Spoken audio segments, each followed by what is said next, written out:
This program is a collaboration of personal opinions and individual free thought.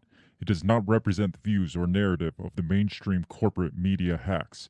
Viewer discretion is advised. And here we go.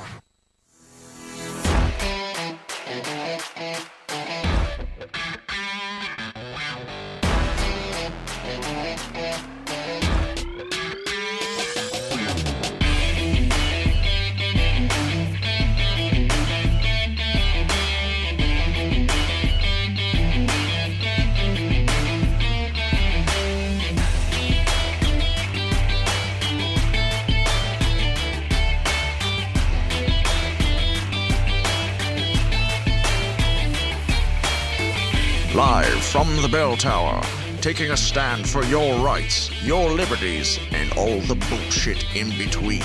You're listening to Break the Bell Podcast. Happy Labor Day, Commie Day, what are we calling it these days? Da, comrade. Happy Labor Day, everybody. Welcome to this live edition of the Break the Bell podcast. It is Monday night. We're not taking a break just because the communists tell us to. No, absolutely not. And mostly because we don't want to. No, this is more fun. Yeah, it's more fun than not working, I guess. Yeah. So, and to be honest, I actually consider this day more of the end of summer. Yeah. No, it's not the end of summer, Bill. I know technically it's No. not, but for me, it is. Like, why does everybody hit like this point and like they just give up on summer? Because the pools are completely? closed. You can't go sswimming anymore. I mean, that's fair, but you gotta have an in-law that has a pool that you can still enjoy while it's like I do. I don't have that. You don't have that luxury. Well, tell your in-laws to Us get a little fucking people. So, I just get tired of hearing like, it's September. I'm gonna start decorating for Halloween, or Yeah, I know. the pumpkin spice lattes are coming out. Right. The Uggs are coming out. The basic white females are coming out and out of the woodwork. Yeah. You know, the basic white females live for this time of year. They right? do, and I don't I know. because. And I know you're like, oh, football season starts up this Yes. week. Oh, who fucking cares? Baseball season. The has, millions and millions of No, NFL fans. No, baseball season still has at I'm least sorry. I'm almost sorry. a full, probably a month and a half left. If you watch through the playoffs, if your team is good enough to make it to the playoffs, Is which- your team good enough to? Oh, absolutely. Yeah? They're going. Okay. They're absolutely freaking going. All right. They're I mean, I am blessed to like a team that is in the National League Central Division, because like there's no competition this year in the Yeah. Central Division, because like the top team behind them is the Brewers, and they're like 8 games behind, Oh, I think. wow. Oh, and then wow. the next under them is the Cubs, and they're like 23 games Oh, behind. holy crap. So it's just like Yeah. it's not even a competition. So yeah, I'm pretty sure they'll make it to the playoffs. Anyway, we're not here to talk about sports. We're here or the end of summer, which isn't over yet until baseball season's over. So, which is mid-October. We are here to discuss some theories today. Some interesting ones Really that I had not interesting heard of fun. before. A couple of people brought them to my attention, or was like talking on the social medias about it and brought it to my attention. One specifically was Justin Lightheart, who was on our show a few months ago. He's like, hey, have you guys heard of this or talked about this? And so this week I was like, send me all your information on that. He's like, I don't have information. I was just wondering if you talked about it. I want to hear somebody talk. Well, shit, I guess we're going to talk Here we about are. it. So we're going to talk about this, which I'm alluding to it, but I haven't said what it is you about. haven't. You're like this whole build-up. Yes, the internet is dead. The internet is technically dead, like Walking Dead dead. Is this like video killed the radio star dead? I think so, something Okay. like that. So all this to say, the last 2.5 years has been us trying to convince you that we are real, and maybe we're not real. Maybe you think we are real, but we're not actually real. Suckers. Maybe we don't even know if we're real. I don't often know if I'm real. I don't either. Maybe we are AI bots that have been programmed to think we're real, and we're not Yes. actually real. We think we're communicating with each Yes. other, but in reality, we're just a bunch of ones and zeros, like Yes. smashing into each other. Yes. And I think if we weren't real and we were some kind of AI bots, we'd have a lot more downloads than we currently possess. We'd be We are more- the worst. We'd be more interesting and have less mistakes. I don't know about more interesting, but we'd have at least more downloads.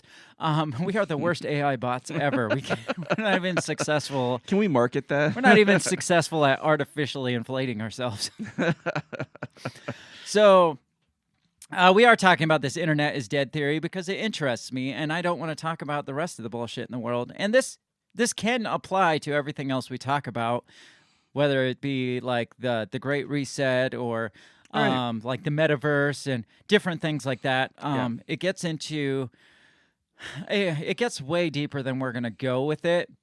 But basically the theory is that bots have all but taken over the entire internet. Like the internet's not just dead like it's going to shut off, but the internet is dead like The Walking Dead. It is like zombified. It's running itself. Yep, it's running it. There's not human entities Yeah. that are running it, or if they are, they're using bots to kind of corral us towards like the same information, which Yeah. is a really likely scenario in my opinion.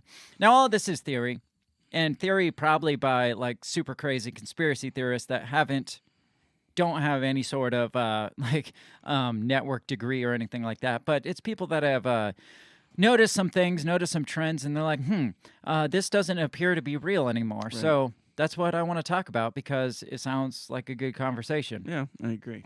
So unless you want to talk about like COVID or the war in Ukraine or something like Nobody that. really wants to talk No, about or that. the election coming up. Do you want to talk about that instead? No. That'll have its time. Yeah, This is not unfortunately, it. it's not this week. So we are going to talk about whether or not this is real, and it can get bizarre. Like we can go full fledged, like AI is going to take over the world because probably it will if it hasn't already. Skynet. Again, how do we know we're not already in a simulation? It's true. We could be. We could and just never know it. We could be in this like utopian bliss, which if this is utopian bliss, good God, could they have programmed it a gosh, little bit better? right? I know. I would hope that they, I don't know, would make it a little bit easier to, get rich and Yeah. succeed in this simulation. Not be like, struggling Right. constantly. Give me something interesting, Right. right? Let's aliens attack or something, Right. So the whole concept is that basically the majority of your interactions online are no longer with people. And so think about that when you're getting into Twitter spats or like online like keyboard battles and stuff. You could be arguing with a bot. There's a good chance that you are arguing with a bot. So why are you wasting so much of your precious time arguing when there's a very good chance that's not even a real person you're arguing with?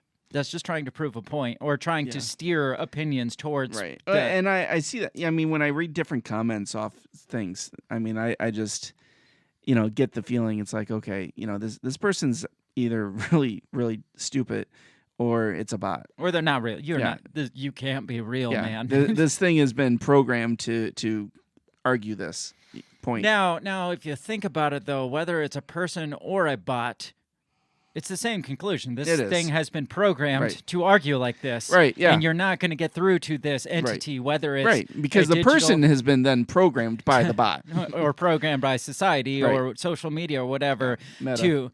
to basically have this monolithic kind of train of thought where you're just like everybody's venturing down the same line of like the groupthink mentality that right. we've talked about so many times with like 1984 and shit. So whether or not it's a bot, they're basically a robot. So or- it's a chicken before the egg scenario, like which came first. Right, exactly. So, we're going to get into all that. Before we do, obviously, we got to mention our sponsor, which is Run Your Mouth Coffee. Which and is not a bot.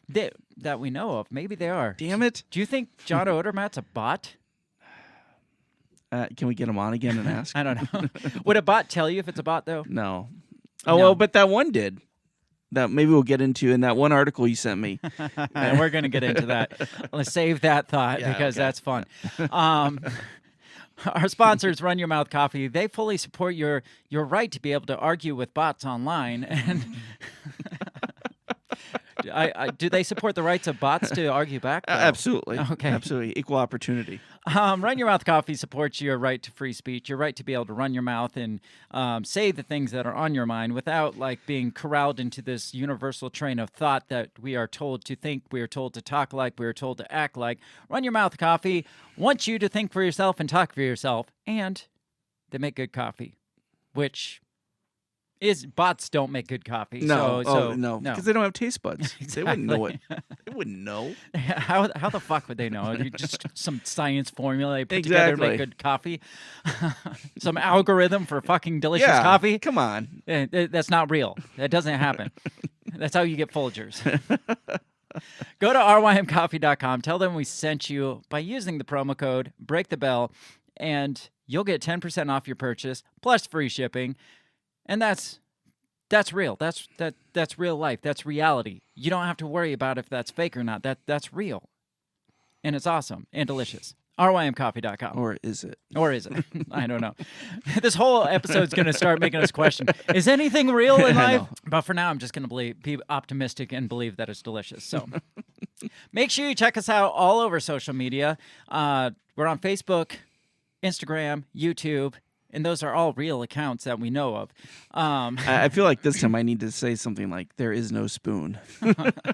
You can find us at our handle at Break the Bell Pod, or you can go support us and buy some of our merch. If you haven't checked it out already, you can go to breakthebell.bigcartel.com and check out some of our sweet merchandise, which we have the I Will Not Eat Your Bugs shirt. We have the We Are Not Your Pawns shirt, which you can see here. Or you can get our logo on a t-shirt, a cup, or whatever. We got a bunch of cool merch there. Go check it out. We're going to have to come out with a, this is not real shirt. Yeah, Or, this shirt is not real. There you go. I like it. That's going to be my next design. So keep an eye out for that new design. Again, you can find that merch at breakthebellpod.com or join our Patreon club, which is patreon.com/breakthebell. You'll get other merch options, other options for bonus content and stuff like that. So help us out. Help us help you do some of that things if you like us. Absolutely. If you don't like us, then don't, I guess. No, but the shirts are still cool. But yeah, wear the shirts, yes, obviously. We're going to get into the show before we totally derail ourselves more than we already have. Again. We're going to talk about the dead internet, the dead internet theory. And I got a couple of angles I want to take on this, so it could be fun. Okay, so, cool. Yeah, we'll be right back.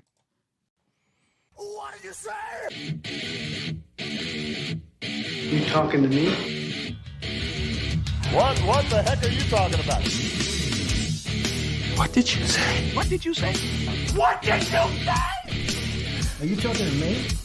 Are you talking to me? Are you talking to me? What are you talking about? What are you talking about? What are you saying? What did you say? Are you talking to me? Well, maybe he was talking to me. What'd you say? Talk to me. What in heaven's name are you talking about?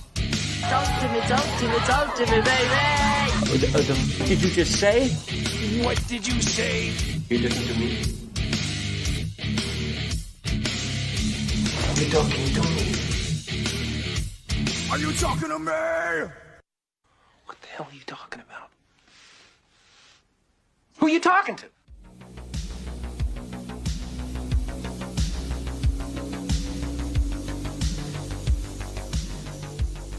All right, and here we go. When I texted you and said, hey, I want to talk about the dead internet theory, you said you hadn't heard of it. I had not heard of it. What was your initial thought? I think my first thought was that basically, I guess my first thought was that the internet was just not there anymore. Like it was shut down? Yeah, like it was shutting down, or that it was it was on the verge of shutting down. Can you imagine that? Yeah. Can you imagine the chaos if the internet just people would decided to panic. shut down? Yeah. No, people would die. People would fucking die. They would, literally. Talk about supply lines shutting down. If the internet shut down, supply lines would halt. Production would halt. Everything is based on the internet now. Right. I mean, that's telling. Like they talk about the instability of the power grid.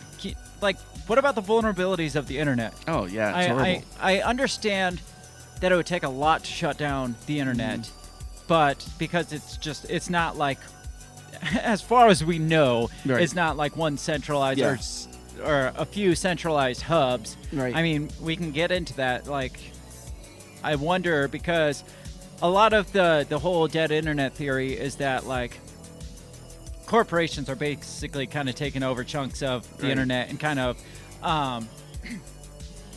consolidating, the same as we saw with that we see with businesses. Like businesses consolidating and wealth is consolidating to just like a so few you have corporations. like a couple big corporations that own large blocks of data that. Yeah, and they'd have to have their own streams. like in-house like big giant data farms where they can control the flow of it. And so yeah, if that's the case, you could take out specific sectors of that. You could take out imagine if you just took out a Google farm and like a Facebook farm or something like that. I mean, which is, it's really sad because I remember, I don't know, probably about 15 years ago, they talked about just how like basically the internet was like this wild frontier, where basically anything goes, and it's just like no gatekeepers. I mean, it was just free thought and you can just go. Yes, and that was kind of like where I wanted to start. It's like at its inception, the internet was like the Wild West, like you were saying. It's like this vast open frontier. You think of like the settlers when they were moving west, and like the cowboys and stuff. They get to like the frontier, open frontier, and it's just like so much possibility, like endless possibilities. And then you look at the West, quote unquote, now versus what it was then, and it's like you wouldn't walk across the Mississippi like they did and just look around and just be like, look at all the endless possibilities. No, it's like, wow, this is all bullshit. What are we going to do here?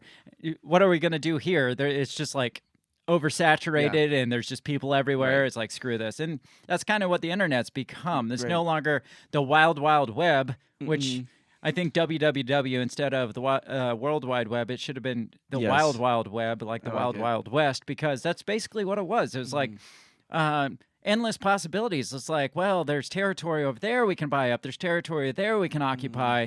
Information can just spread freely and like free exchange of ideas, free like commerce, like free commerce, not free commerce, but like open possibilities. Of Open, commerce. start your own business. And like I said, there were no gatekeepers, right? There's nobody being like, oh, you can't do that, or you have to apply for that, or I mean, you could just run with it. Yeah. Well, that was pre-social media days. Right. It was like a place where you could share like endless content, globally share endless content, and people actually like surfed. You remember the phrase "surfed the web," where when you wanted to find something, you would go surf the and look up and actually look up stuff instead of having somebody dictate to you what you're looking for. Yeah, it's like basically akin to like massive troves of multiple encyclopedias. Do you remember encyclopedias? Oh, yeah. I kind of remember. Absolutely, I remember. Like when you did research in school, if Encyclopedia Britannica didn't cut it for you, you went to Encyclopedia Americana to try to find information. And then plus, I mean, you had the Dewey Decimal System in the library, and all these different resources you could look up. And but it was wide open, right? I mean, all these different sources. Right. Now it seems like, I mean, if you want to find real information, I mean, you're not going to find it on Google. No. Well, do you remember in the like late 90s? There was multiple search engines. Oh yeah. I mean, there is now, but it's nothing like I remember our computer screen had like there's like Lycos and Yahoo, and there was another one. There was Ask Jeeves and yes. Ask You. We failed ourselves when we gave up on Ask We Jeeves. really did. Ask Jeeves really had potential. Yes. So, I mean, once you do away with Ask Jeeves, there was no hope for humanity. But, I mean, now Google has become the premier.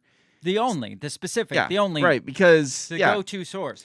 Yeah. I mean, it has its own verb now. It's become people like, are like, I'll Google that. Yeah, you're not surfing the web. I'm not going to go look this up. I'm going to go Google that. Yeah. And so, but if you look something up on Google, and you and I do a lot of research, and we both know that And from different things we've seen, we know that Google dictates to us what we're Yes. going to see. Yeah, that's come out like with the elections and Yeah. stuff that Google would rate certain things higher than certain information higher, or when it came to like COVID and stuff, or they just like flat out block. Right. Yeah, certain absolutely. content Right. from being Like seen. what happened with Tulsi Gabbard, right? Right. When she slammed Kamala Harris. It's like Google stripped her from its search engine. Yeah.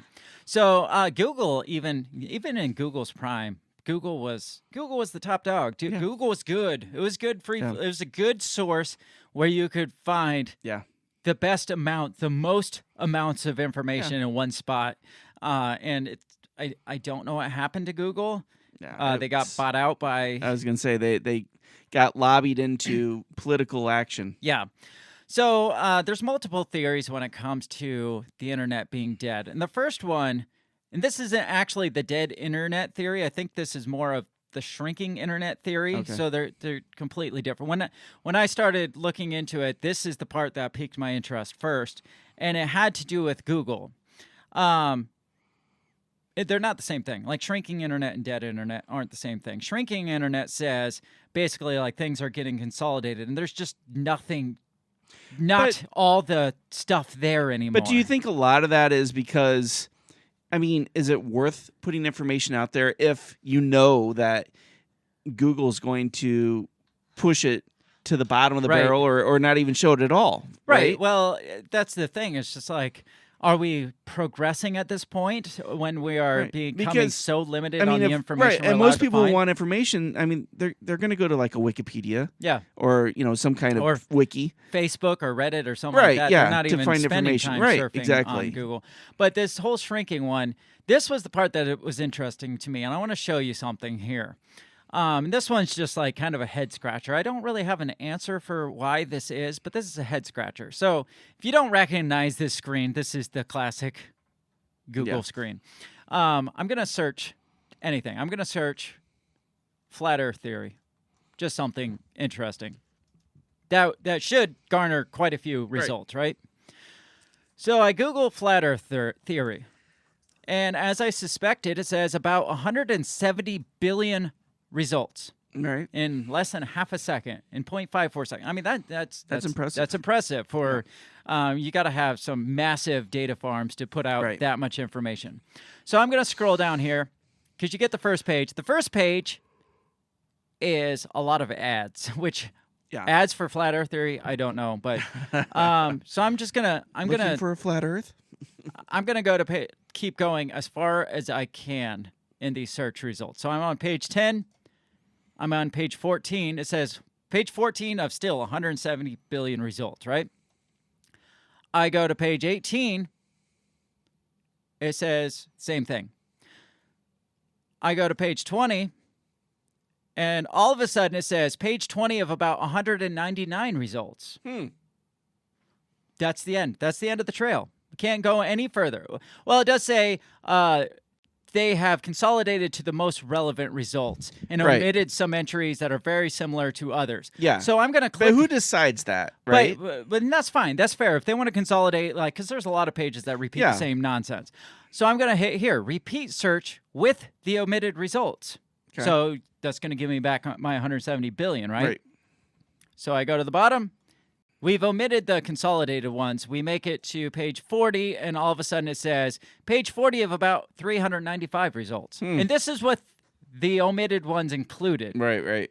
So Google says 170 billion. You scroll to page 40, and it all of a sudden jumps down to 395.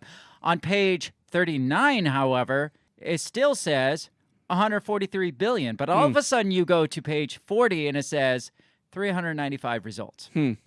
Interesting. Head scratcher. Yeah. Like why? Like what's happening? Yeah, right. Like where are the rest of my results? It's not like, I mean, 395 is still way more than I'm ever going to go through in my life. But something is going on where Google says we have 140 billion results, and then all of a sudden, oh, you caught us. We actually only have 395. Yeah. And I get flat Earth theories you wouldn't think would have is because it's such a fringe theory. I Right. mean, there's 140 billion. I thought was insane for that theory, Right. but let's go to a more mainstream one. Prove my point. September 11th. I typed that in. It says 9.2 trillion results. Or yeah, 9.2 trillion results. This is on page 17. If I go to page 18, it says only 180 results of 9/11. Huh. Only That's 180 crazy. results. But the same thing, omitted results included. So, but I promise you, it does the exact same Yeah. thing. There's only like 300 some results on this one, and of September 11th. And it's like, well, Google is funneling your information clearly. Google is only showing you what they want to see. I mean, you could go down that road. Google is inflating their search results. I mean, could you inflate your, because this says 10 trillion. Right. And if I get all the way out, like stretch it all the way out, it again goes to like 400 results. So, I mean, if I was to sit here and say, like, if I was to tell somebody that wanted to be our sponsor that we've got 1.2 million views, and you go start clicking on stuff, and it turns out we only have 300 views, Right. would you be a little upset if you Little were bit, like, yeah. Right. I mean, it's not the same thing, but it's kind of the same thing. It is the It same seems thing, like yeah. it seems at least in the very least misleading. Yeah. And in the very worst, it's like. But like you said, I mean, the first page is mostly ads. Yeah. Right? Yeah, and that's the other thing. It's like Google has gotten to the point where, I mean, you got to freaking scroll. Oh, absolutely. to I was find looking anything for that's not tech ads. support for a product the other day, and I mean, just getting to the actual tech support page where it was past the ads was just irritating. Yes. So I finally got to the end. 406 results total for September 11th. 400 results Yeah. on Google for like the most talked about event in like modern American history. Right. Only 400 pages, like 400, not 400 pages, 400 results, search Right. results, 400 web pages that they're linked that's to. ridiculous. Like, so what's the point here? Like, Right. it's a head scratcher, I know. Yeah. For at least, it's just like, what is Google doing here? Right. And part of it does make me ask, think and speculate that they're just corralling you to the information they want you to Right. see. Because at least probably. Like the majority of those are probably just repeats of the same Right, article, yeah. like slammed in your face. Yeah, but you know, and I know that even in the first year, there had to be more than 400 articles on 9/11. And the first day there was. Right, The first yeah. fucking day. On 9/11, there Yeah. was more than 400 articles wrote Right. about 9/11. So you have, and if you scroll back, I wonder what the date stamps are on these.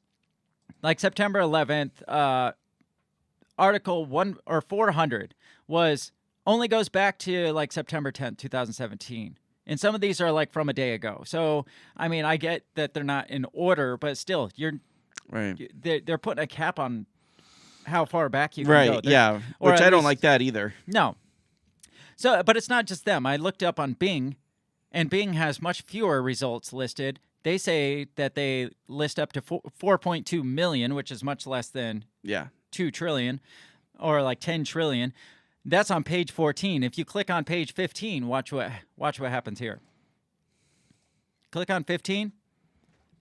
Just says there's no results for September 11th. Wow. It doesn't even say you've reached the end. It's Wow. like, sorry, there's no results. Check your spelling, it says, or try different keywords. Wow. Yeah, it just like ceases to exist. That's insane. It's like they're not even trying. Yeah. You just hit the It's end Bing. of the road. Go to Google. Yeah, that should be what it should just be, like a stamp that Yeah. says go to Google For if you want more further results. results, please go to Google. Yeah, so I don't know what do you think about all this? Besides, like, is Google or the search engine suppressing, or do you think they're inflating and the internet's not really as big as they're saying? No, it no. is, or- I think they're probably taking a lot of that and putting it behind a wall yeah, and just saying like, no, this is good for you. You don't need to see the rest of this, right? So they're dictating what you can see.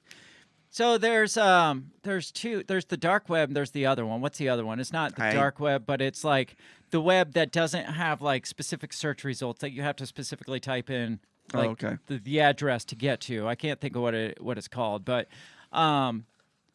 if that's the case though, like if you're not on Google, you're not getting any traffic Oh, at yeah, all, right. unless No. unless you have your own power and reach where you can Right. just be like, or like your own social media influence where you can be like, go to my website Right. here. But none of that stuff that's out there is getting any traction. Yeah. And obviously, if you can't find it on Google, all that's going to do is make people like us say, why are you not letting us see this information? I almost feel like because they're only letting you go back to 2017 on that 9/11 There are some stuff. 2011 ones, but there's got to be stuff out there that's being suppressed.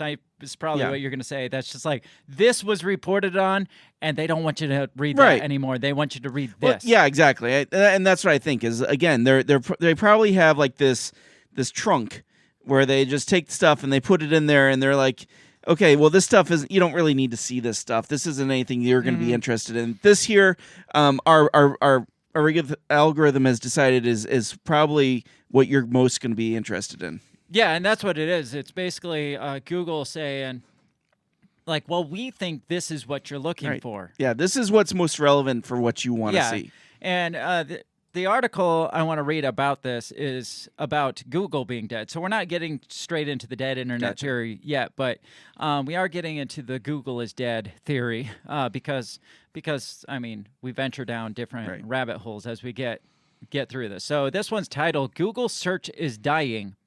This is from lunarsoft.net. So, and it's basically saying that Google just kind of sucks now, but I think there's probably something more ominous to it because we know how Google is. And we also know that Google is so much more than just a search engine, Right. And that all the rabbit holes that come from Google, you know, in their ABC, Alphabet City, that type of stuff that they have going on. Yeah, but this is basically saying, well, the age of search engine is basically dead, so you can't be surprised that Google is kind of going by the wayside. My freaking mouse just died. Again, It's been a while. Probably Google probably did it. damn it. So this says Reddit is currently the most popular search engine. Did you Reddit know that? is? Reddit is, yeah. Like That's- people search more stuff on Reddit now. Well, if you think But- about it, more people are trying to get other people's opinions on topics Right. now than they are Yeah. trying to get actual info. So it's just Yeah. like you looking up your news on Facebook Right. or on Twitter. Right. I guarantee you the majority of people get their news off social Yeah. media. So it's no surprise that Reddit is the most popular search No, engine. and I'll be honest, most of the more interesting things I find out there are coming from Reddit.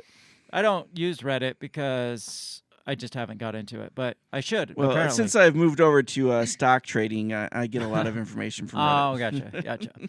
You took Remzo's advice. I did, yes. So it says Reddit is currently the most popular search engine. The only people who don't know that is the team at Reddit, who can't be bothered to build a decent search interface. So instead, we resort to using Google and appending the word Reddit to the end of our queries. So people would just type in something in Google and type Reddit at the end of it. So it says, Paul Graham thinks the image means Reddit as a social media site still hasn't peaked. What it actually means is that the amount of people using Reddit as a search engine is growing. Thank you for that information. Yeah, we couldn't figure that out. So it says, why are people searching Reddit specifically? The short answer is that Google search results are clearly dying. The long answer is that most of the web has become too inauthentic to trust. I mean, That's that not wrong. gets right into our dead internet theory that it's all fake. Mm-hmm. So it says, how do we know Google is dying? If you tried to search for a recipe or product review recently, I don't need to tell you that Google search results have gone to shit. You would have already noticed that the first few non-ad results are SEO optimized sites filled with affiliate links and ads. So if it's not a Google ad, it's just a bunch of junk full of its own ads. Probably Google ads. Right. Google still gives decent results for many other categories, especially when it comes to factual information. Does it, though? You might think Google results are pretty good for you, and you have no idea what I'm talking about. What you don't realize is that you've been self-censoring yourself from searching most of the things you would have wanted to search. You already know subconsciously that Google isn't going to turn up good results. I'm far from the only one who thinks Google is dying. So they give a bunch of different quotes of people thinking that it's dying, that it's on the way out the door. So it says, why is Google dying? The first problem is ads, like we talked about. It says it's obvious that serving ads creates misaligned incentives for search engines. So no longer are you getting The results that have like the most viewed, or like the most, it meets your needs the best based on the algorithms, or the most people that are asking these things are going to this site, which is what it should be. Yeah. It should be like, well, most people who asked this question have clicked on this link, so we're going to bump that to the top. But instead, we have these paid for articles or paid for ads or whatever that automatically get bumped to the top. And sometimes you got like 2 or 3 pages of just ads. Oh, yeah. Anyway, it goes on to say, unfortunately, the thoughts on failings of ad-based search engines read like an instruction manual for what Google did next. They've dialed it up to the max recently to squeeze out every last cent before their inevitable collapse. So they're saying ads are getting so much worse. Here's what a basic search looks like. They're showing here. So like the first page is just like ad, and all they were looking up was retool Slack integration, whatever the fuck that is. Right. But it's just like ads and ads and ads. The next thing is SEO, which is search. What is that? Search engine optimization. Yeah. Says there are tons of people whose sole job is to game their way to the top of Google, so it shouldn't be surprising when search results deteriorate in quality. So people will put specific things in their pages so it bumps them to the top of Google. Even if the page itself isn't all that relevant, they like put all these like in the coding of it or in the background, they'll put all the words that meet the qualifications to get them to the top. It says it shouldn't be surprising when search results deteriorate in quality. To be fair, this would probably be an issue with any search engine, but you would expect Google to be able to come up with less gameable algorithm. Here's the fun story about how one website gamed their way to the top. I don't want to read that. Right, yeah. But I'm pretty sure Google doesn't give a shit don't about care. the quality of it. They're more concerned about the people that are paying to get their names to the top, because that's how they make their money. They don't make money on you searching. They make money on the ad revenue. And if the ad revenue has nothing to freaking do with what you're searching, Google doesn't fucking care. Right. Yeah. They're big enough. They're again back to that too big to fail mentality. They're big enough. It's kind of like the cable company.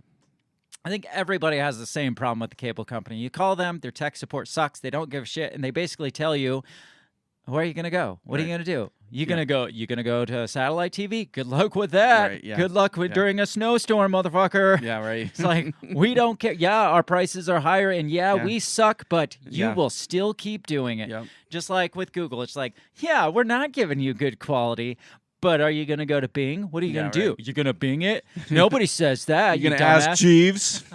Good luck. We killed Jeeves. The third problem is AI, which is going to get into our stuff. Dead internet theory. So it says Google increasingly does not give you the results for what you typed in. It tries to be smart and figure out what you really meant. That's what you were talking about. In addition to personalizing things for you. If you really meant exactly what you typed, then all bets are off.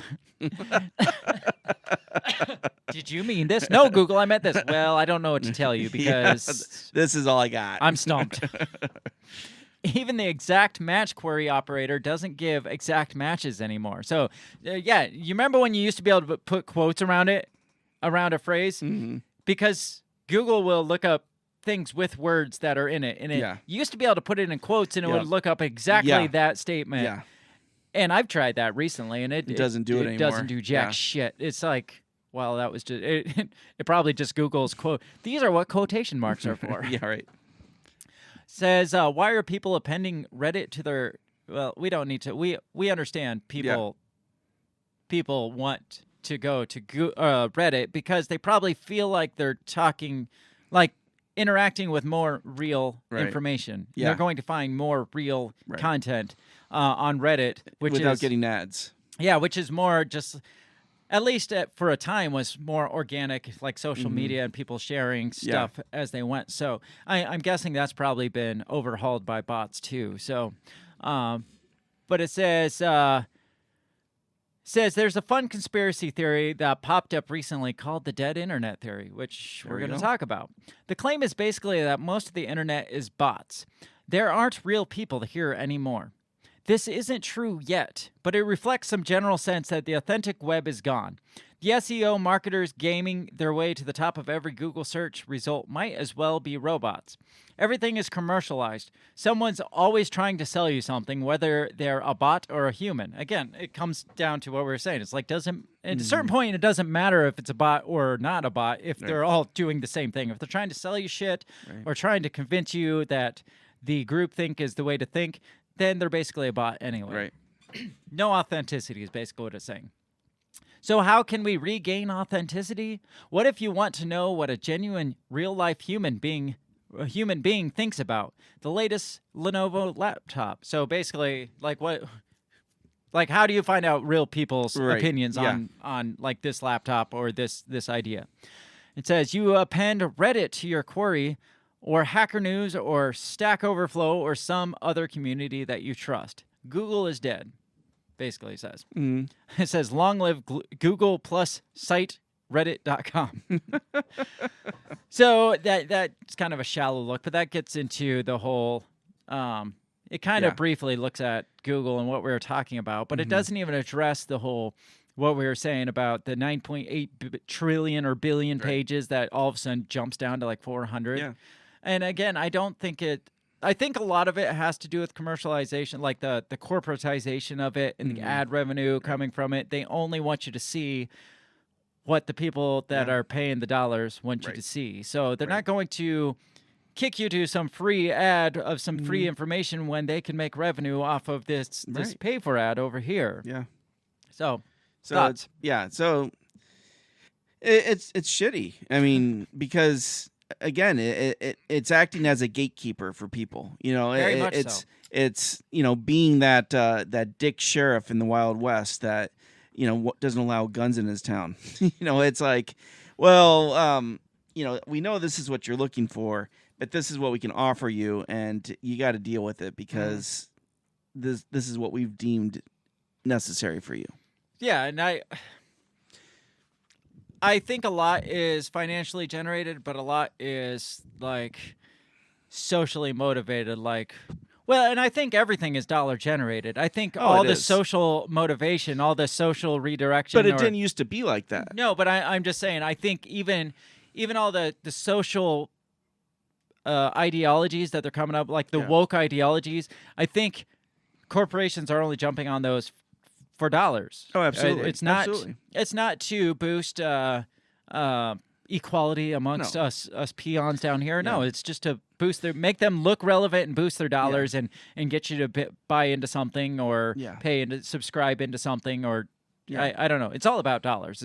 Control and dollars is what it comes down to. And there's no real equality in the internet anymore. Not like there used to be. I feel like in like 2000 or whatever year Google came out, you could probably find more. The year 2000, you could have found more search results for 9/11 in 2001 than you can today. Yeah. Well, I mean, for instance, which was before 9/11. If I were to look up like say X-Men characters, right? Yeah. I mean, there used to be hundreds and hundreds of pages that of people that would create like bios and all this stuff for different characters. Now you go in there and all you're going to get is the Marvel stuff, because or the Marvel wiki, or I mean, you don't get the organic stuff that people put time into working on anymore. It's like creativity has gone and fucking died completely. There's no place for it anymore. I mean, you can go out and make whatever web page you want, but nobody's gonna freaking find that shit anymore. They won't. You're just lost in the deep web. That's what I was looking for. Yeah. Oh, okay. There's dark web, and deep web is like internet sites that you don't just stumble on in search engines. It's just like the whatever. BillsMarvelCharacters.com, where you're not going to pop up on a search engine. It's out there. You got to direct it basically by an IP address or a domain but name. Back in the day, that would have popped up. Yeah. So. And it comes down to back to the Wild Web, the Wild Web I was talking about.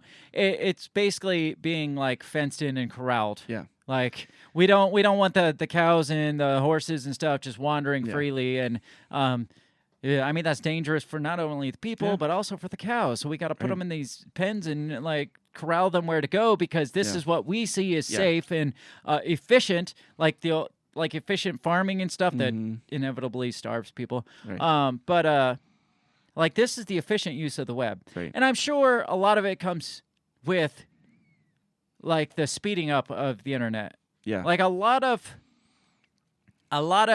space is being held by like videos and things like that.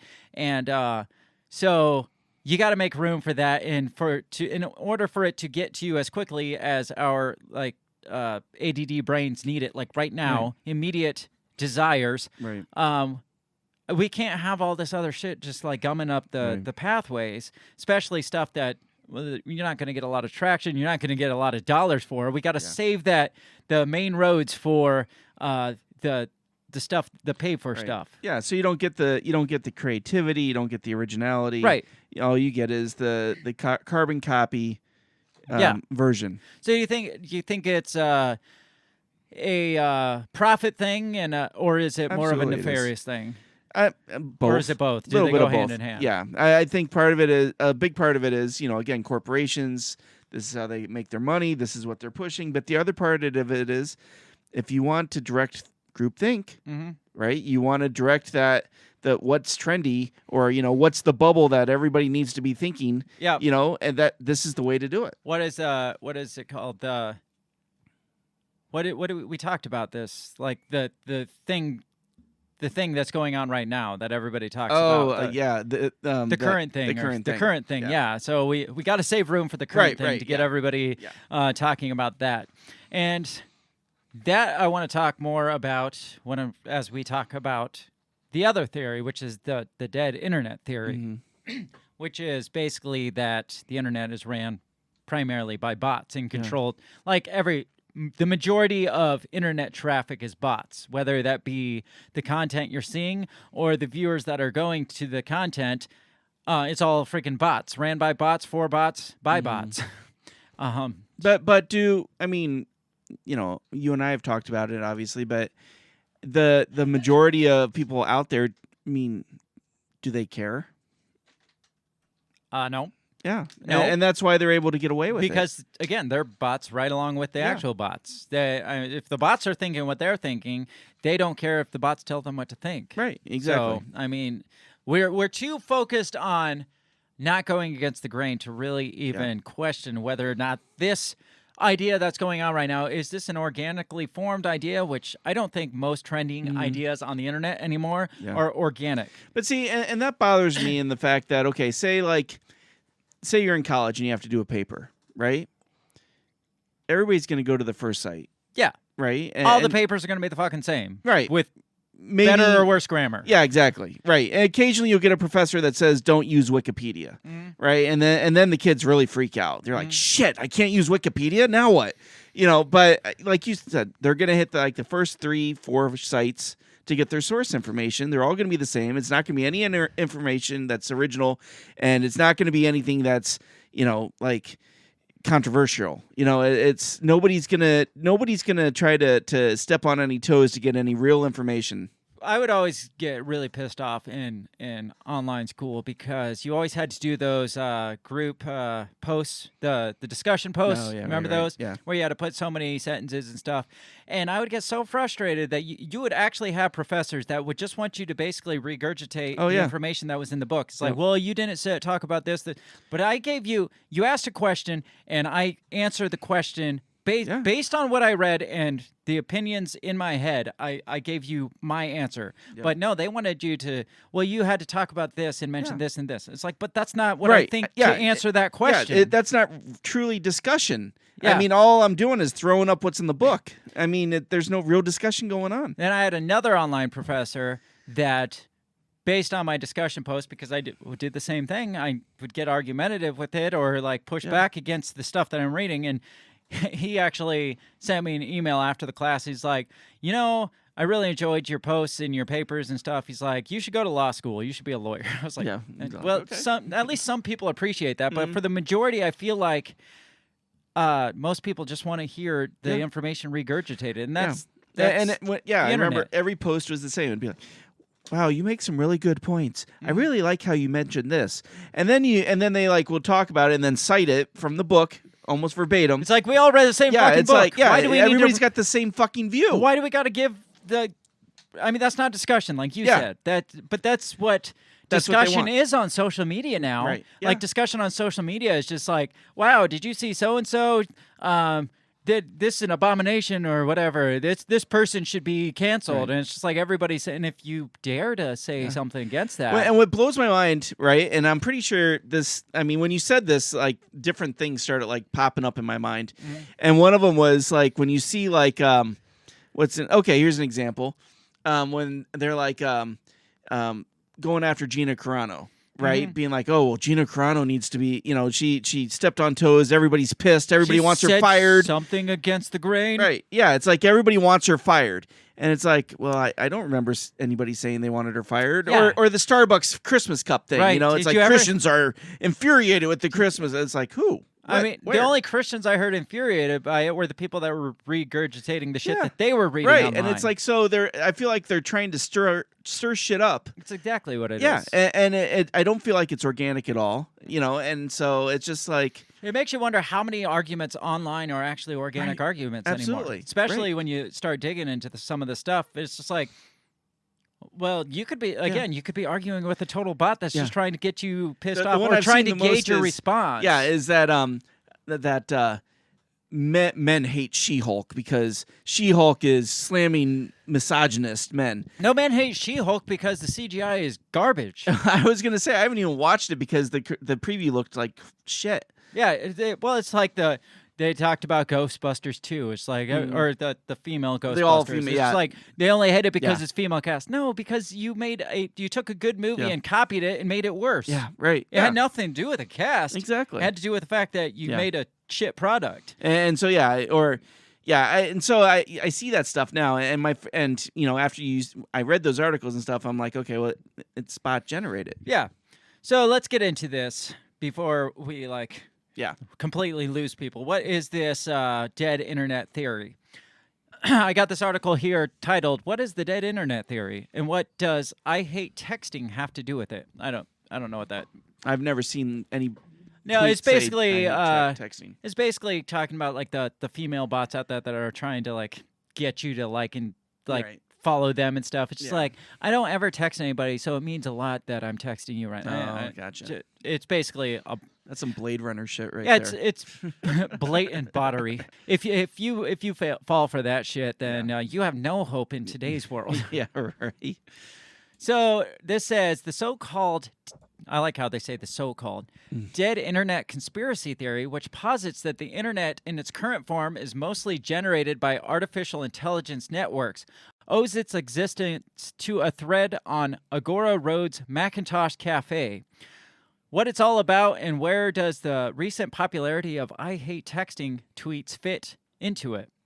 So this talks about that. Agora Road's Macintosh Cafe is, per the Atlantic's so-and-so, who cares? It's largely for discussing lo-fi hip-hop. So it's just like it's kind of like a Reddit, like an indie Reddit. Okay, gotcha. It's just like a chat For room or hipsters. something, yeah. It says, but it's also home to discussions about conspiracy theories, of which dead internet theory is one. In a thread titled Dead Internet Theory, Most of the Internet is Fake, so far viewed just over 75,000 times, Agora Road user Illuminati Pirate details certain suspicions, hunches, and experiences he has regarding the state of the internet. The thread appeared in January 2021. So this idea It's pretty goes recent. back. It goes back a year and a half, almost 2 years, but still, it's pretty recent, like you said. Says the internet feels empty and devoid of people, he writes. It is also devoid of content. Can you attest to that? Yeah, oh yeah, That definitely. it just seems like it's, Yeah. I mean, I'd say at most bland. Yeah. At most, if it's not empty of people, it's full of people that all just want to say the same goddamn Right, thing. yeah. So it's basically just one person.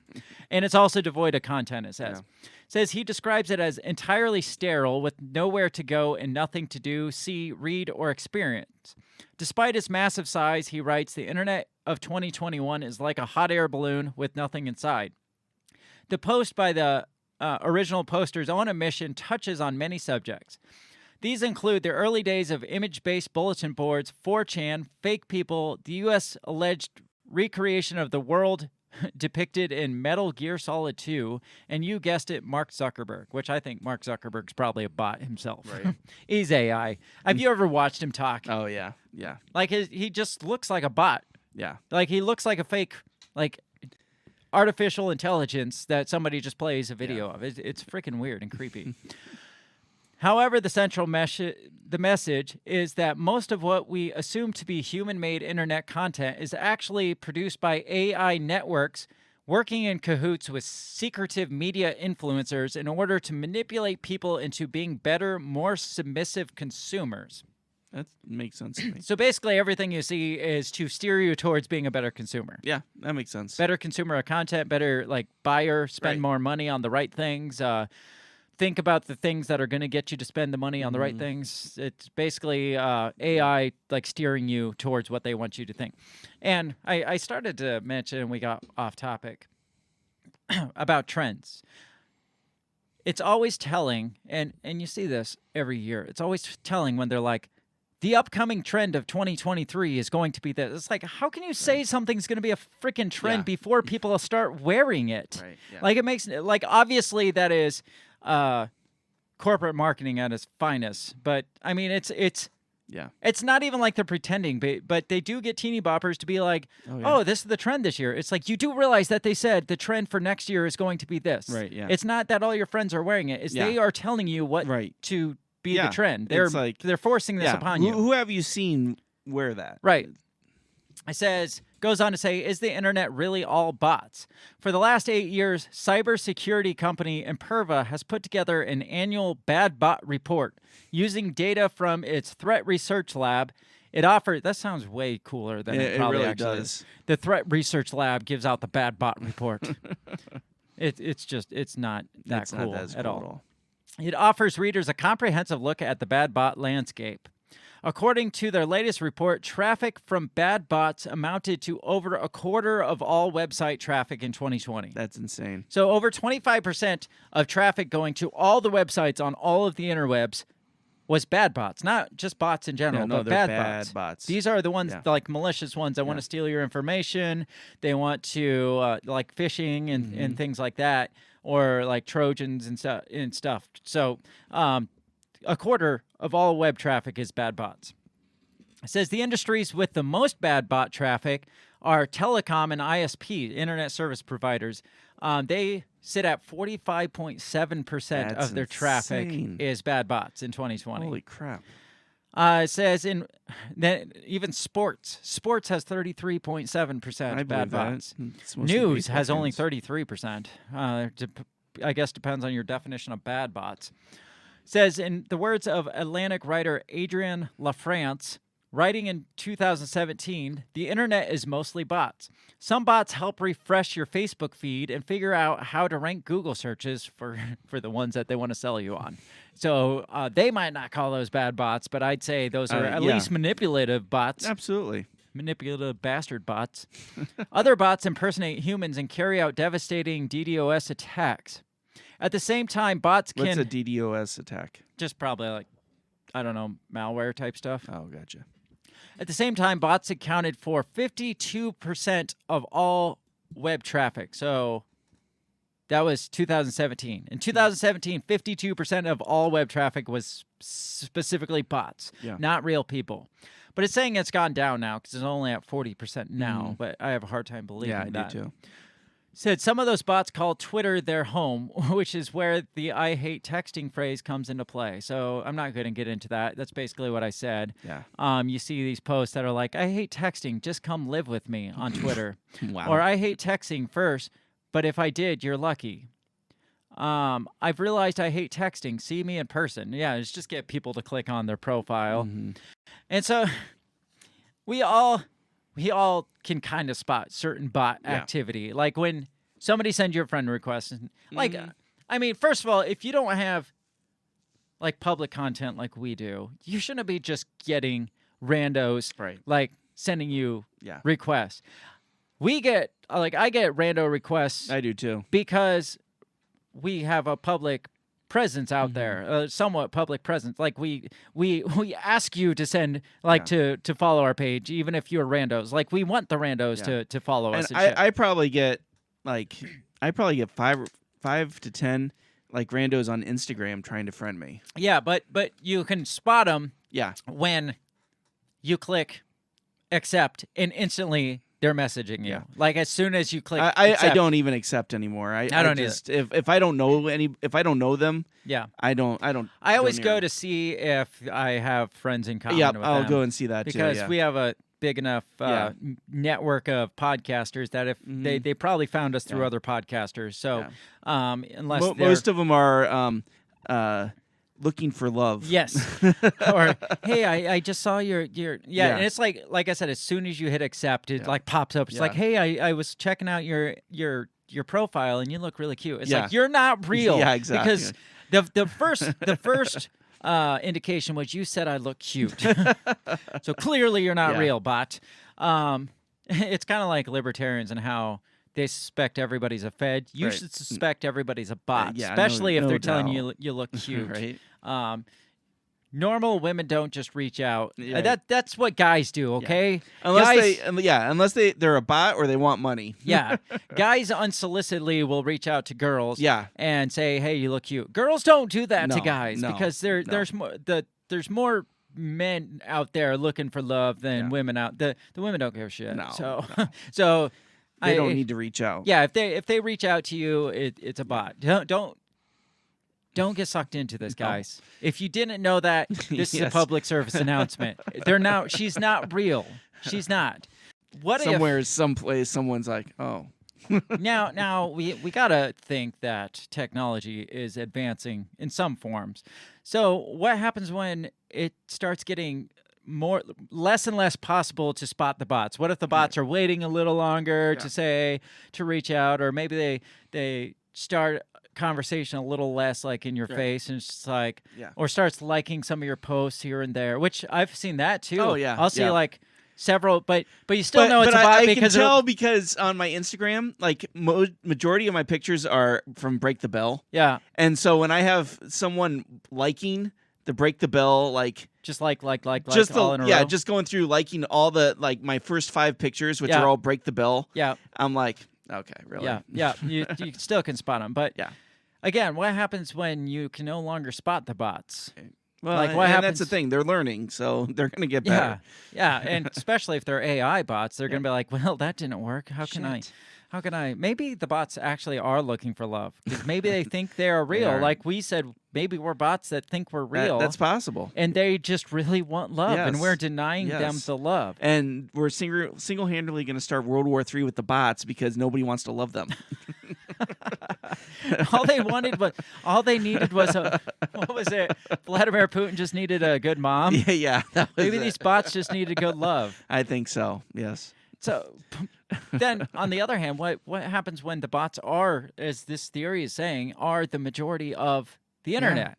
Yeah. Like the internet is primarily bots, and whether they think they're bots or know they're bots, but you're just conversing with or arguing with or battling it out with bots, and it's just not real life, and we're just getting sucked into this delusion of botdom. Yeah. And that's what a lot of it's becoming, you know? So let's say, based on this theory, that the majority of the internet's bots, obviously you can people take advantage of that. Like, how many content users go out and buy viewers? How many do you know at first, and how many do you think is doing it and not telling you? Oh, yeah. Like, how much content is out there that you're just like, this is so shitty. How did they have 20 million views? Right, yeah. Like, you look at some of these YouTubers out there that are famous for doing stupid shit. It's like, you got 20 million views for this? Yeah. And my son will sit there and watch them. So I get that there are people out there that are stupid enough to watch them, like my 12-year-old son. But still, 20 million views, like enough that they're generating enough wealth to live in these like big like LA mansions and shit just because of YouTube views. Yeah. And it's like, do you think any of that's organic growth? No. Do you think how many musicians do you think that have a name for themselves, do you think they're buying views for their content? I mean, musicians are getting shittier by the day. Yeah, right, don't help. And they're still staying on the top of the charts. But It's like, they have record labels that will go out and buy viewers. yeah, for 'em. I don't think they're necessarily doing it, but I guarantee you their labels are doing Absolutely. it so they can be like, hey, you got 20 million views. Or they'll do what U2 did and just give away their album. I right? mean, in a way, that does generate actual organic views because what that does is going to put you up in the algorithms, which is going to get seen by more people. Right. So it's kind of like starting this will date most people, like your checkbook starting, like they always tell you to not start at the number 1 because they're going to be like, oh, they're going to think you just opened a new account and they're not going to have faith in you. So start your checkbook at number like 200 so they think that you've been doing this for a while. while. You know what you're doing here. It's kind of like that. It's just like, let's start our baseline at 2 million. And then we could probably generate like another 2 million, and you're getting good money for it because you're not getting the 4 million, but you at least got 2 million that you may not have got if you started at 0. Right, yeah. Because you don't have any credibility if you come out and your YouTube viewers is at like 10. Mm-hmm. Like nobody, that's not going to get you up in front of a bunch of people, no matter how famous you are. It's if you start out with 1, it's going to take a little bit longer to get your name up there. So that. I mean, I don't know what I think. Like, do you think that's a good thing? That's like, what do you think about that? No, because it's especially something like that. You know, it needs to. If it's not organic, right? If it's not really led by people, then I mean, you're lying to people, right? For instance, when I was looking for a pool a couple years ago, right? And there was a company that was selling pool, and so I looked at the reviews. You can't even take the reviews. Oh, no, you can't. But at the time, I didn't know that. Yeah. So I went ahead and I bought this pool.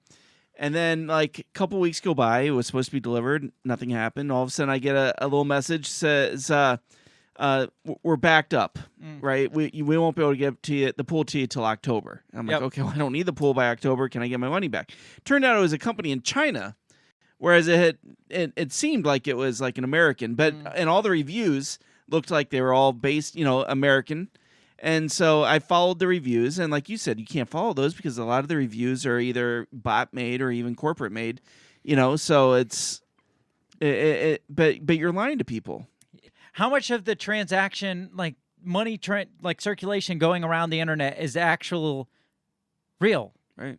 Like it all seems kind of like a pyramid scheme to me because let's say like we got a podcast or like somebody that has more money, like a bigger following than us has a podcast. And again, your sponsors are based on your amount of views. So that podcaster goes out and pays a company to give them fake views. Right. So now this company that wants to sponsor them is like, oh, they've got like 5,000 views. We're going to sponsor them. Well, on one hand, they're going to be pissed off because, 5,000 views isn't generating them any revenue. But it could be a vicious cycle where that sponsor is getting their own fake traffic. They're getting their own fake reviews, which is generating their own fake. So it's almost like a pyramid scheme where it's just like, well, we're getting fake views so we can get this sponsor who's getting their fake reviews. So that boosts their their corporate investors because so they don't actually care about sales because they go out and buy their own bots. So then corporate investors are like, oh, that looks really good. So they invest more money into that. And it's just like a vicious like pyramid scheme of just some bot kingdom online where it's just like bots reviewing bots, making products, selling products to bots at the end of the day. Like when does it get to that point where the whole internet is just bots selling to bots and nothing is actually being sold, but it's just going in a vicious circle. Yeah, no, it's around the corner. Or if it's not already there, it's just like, well, this company. But then it'll come up and be like, this product's been sold over 1 million times. Yeah, well, exactly that, and it'll generate sales to. Like people like us that are looking at that, it's like, oh, this has really good ratings. I mean, they're not going to generate the millions of sales, but that puts them up in the search engine results, the SEOs, and puts them up in getting sponsors and stuff. And it's just if we're not there already, we're going to be there. Oh, we will. And it's just pointing people at buying shit is basically what it is. And I mean, you see that on Facebook, right? I mean, how many times do you get these ads pop up on Facebook, and you're like, what the hell is that? And so I mean, I mean, I can go through my page and I mean, it's just constantly just stuff that is just being put on there. Right. So we are about due for a break. I want to get into the next part, which is this. It's still part of this dead internet theory, but YouTube apparently, like employees of YouTube at one point, it got to the point where it was like 52% of YouTube traffic was bot traffic. And certain employees at YouTube actually had this fear that there was going to be this inversion. Oh, yes. Yep. Yeah. Where like the Yeah. bots were going to take over. It was basically because they came up with algorithms, AI, to track whether or not you were bots, AI, or humans. Well, they were afraid it was going to get to the point where the bots were so prominent, so much more prominent than the actual people, that their algorithms were going to think that the actual people were the bots and the bots were the actual Wow. people, and like Wow. kick everybody that was actually real out Wow. of. Yeah. So that was actually a legitimate fear of YouTube. So I want to talk a little bit about that when we come back. And then obviously we got to get into AI taking over the world. Absolutely. So we're going to take a quick break. When we come back, we're just going to keep going down the insanity loophole if we're not bots by the time we get back. So we'll be back in just a couple minutes.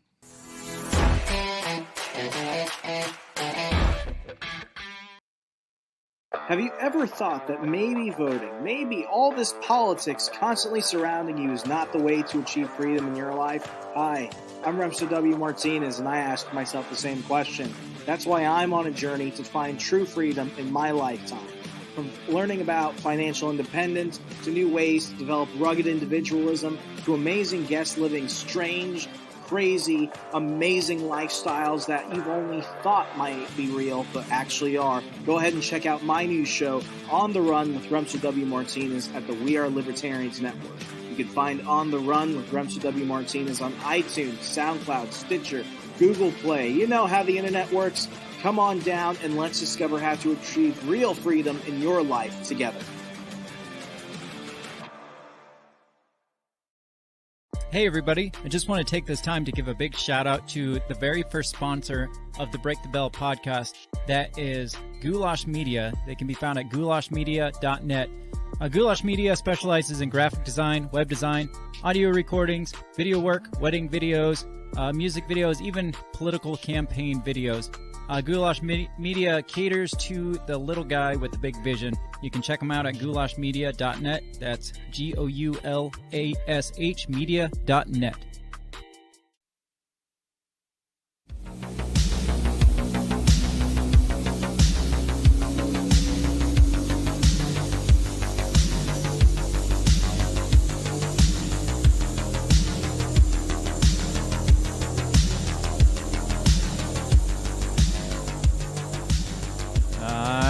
Right, we're back. At least, I think we're back. Maybe we're not back. I can't hear you. Sure what's real anymore. Your mic's not in front of your face, so I can't even hear you. Okay. Maybe okay. you're not back. I'm back. I'm not. I don't even know if we're here. Are we real? Are we actual entities? If you guys know, let us know. If you think we're bots, let us know, because we're not aware of that fact. I don't even think I'm hungry anymore. Yes. So we're talking about the dead internet, talking about the fact that the internet is full of just artificial traffic, artificial posts, interactions, artificial likes, views. I mean, if somebody can get me a bunch of artificial likes and subscribes, I'd be fine with that. But Right. I'm not gonna pay for them. But But I mean, think about it. Say like, let's say like Disney, right? Disney wants to generate some interest in She-Hulk, so they put something out there that men hate She-Hulk. Right? oh yeah, And even if you just get people talking about right, it, yeah, it's Artificial gonna generate. conversation. Yeah, it's gonna generate. The algorithm is gonna get going. It's gonna start directing people to these different articles, and Yeah, it's gonna and get people curious. you get people to watch it just to be like, Right. well, I want to see why men hate She-Hulk, Right, see yeah. how bad it is. It's like, or again, back to like, I don't know, a podcast, like somebody way bigger than us. It's like, you know, I want to get to the top of the Apple algorithm, so I'm gonna pay for some subs, or I'm gonna pay for some reviews, because Apple's algorithm's based on like 5-star reviews. Yeah. So I'm gonna pay for like 1,000 5-star reviews. All of a sudden we're bumped up, and then we can generate more sponsor revenue. We can actually be in front of more people to generate more. I guess you could call it more organic views, but it's not organic. But I mean, is it really a crime to like give yourself that boost? Again, it's like starting your checkbook at like 200. Is that a crime? Yeah. No, I mean, if you can do it, then yeah, I mean, go for it. But at the same time, it takes away that whole, internet is free and open space. Yeah, it's thing, like right? It takes away the competition. It's no longer like you got to be good to get on top. You got to just have the most dollars paid. Using the Wild West analogy, instead of somebody going out there on a wagon train trying to, start everything on their own, you have someone going out there with a pocket full of gold and a couple rifles, and it's like, give me this. Yeah, right, exactly. All this area here, this is mine. It's like that was the American way anyway. Well, that's if you true. Think about it, right. That's what it turned into. Is some guys with big pocketbooks ended up going out to the Wild West and be like, "This, I'm naming this after me now. This is mine." I mean, read a book once in a while. You'll see how. I mean, that's capitalism at its finest, I guess you could say. But still, it takes away from the quality of content that's on the internet and turns into who's willing to pay the most to get their name at the top. And we know that the people that pay the most are also the most unoriginal. Usually, you lose all the artisticness that comes there. But do you think Google or Facebook or YouTube cares about that, the quality of it? No, they're at the end of the day, ultimately, they just care about who's paying. And they don't care about the quality either. The quality and the fairness. They don't care. Do you think Google cares if some third party pays to bump up your SEOs and your views to get you to the top? Do you think, even though they're not the ones that got you there? No, because then they can still put ads all over your shit and generate more revenue. All they care about is the dollar. That's all they care. Yes. So I alluded to this whole inversion part of the dead internet theory, which is where the AI kind of flip roles with the people, and they are now the ones in charge. They're now kicking out people instead of the bots because the bots look more real. Right. Is more of the common function, like the way people function, like the interactors function. It's more common that they're bots. Yeah. So they see those as the normal, and then like actual human interaction looks fake to them. Yeah. And so they start kicking out the real people. Right. And at what point does YouTube then just become bots watching videos made by bots, published by bots? Sounds horrible. Yes. So this article here this is off medium.com, but it's written by a guy named Christopher Kirby, who's got a PhD, no less. So he's got to know what he's talking about. Sounds like a bot. Yeah, probably. It says, the Internet of Things, Big Data, and the Inversion. Or netizenship and democracy as a way of life. That's netizenship is an interesting terminology. Right. When you read it, it's like you're, citizen based on network, net. Well, that gets into like your social credit score and things like that. I mean, I feel like it's getting to the point, if it's not there already, that your status on the web, on social media, is more important to you than your citizenship in your prospective country, because they've made it to be the most important thing, and that's where social credit scores come in. And it's just like you're going to get bumped to the bottom of the line if you don't get so many likes on your posts. Yeah. And that's a whole nother conversation. So it says the internet is fake, or at least it's full of fakery. Go figure. Of course, for anyone who's ever been catfished. Have you been catfished on the internet? I have not. No? Well, you're doing better than some.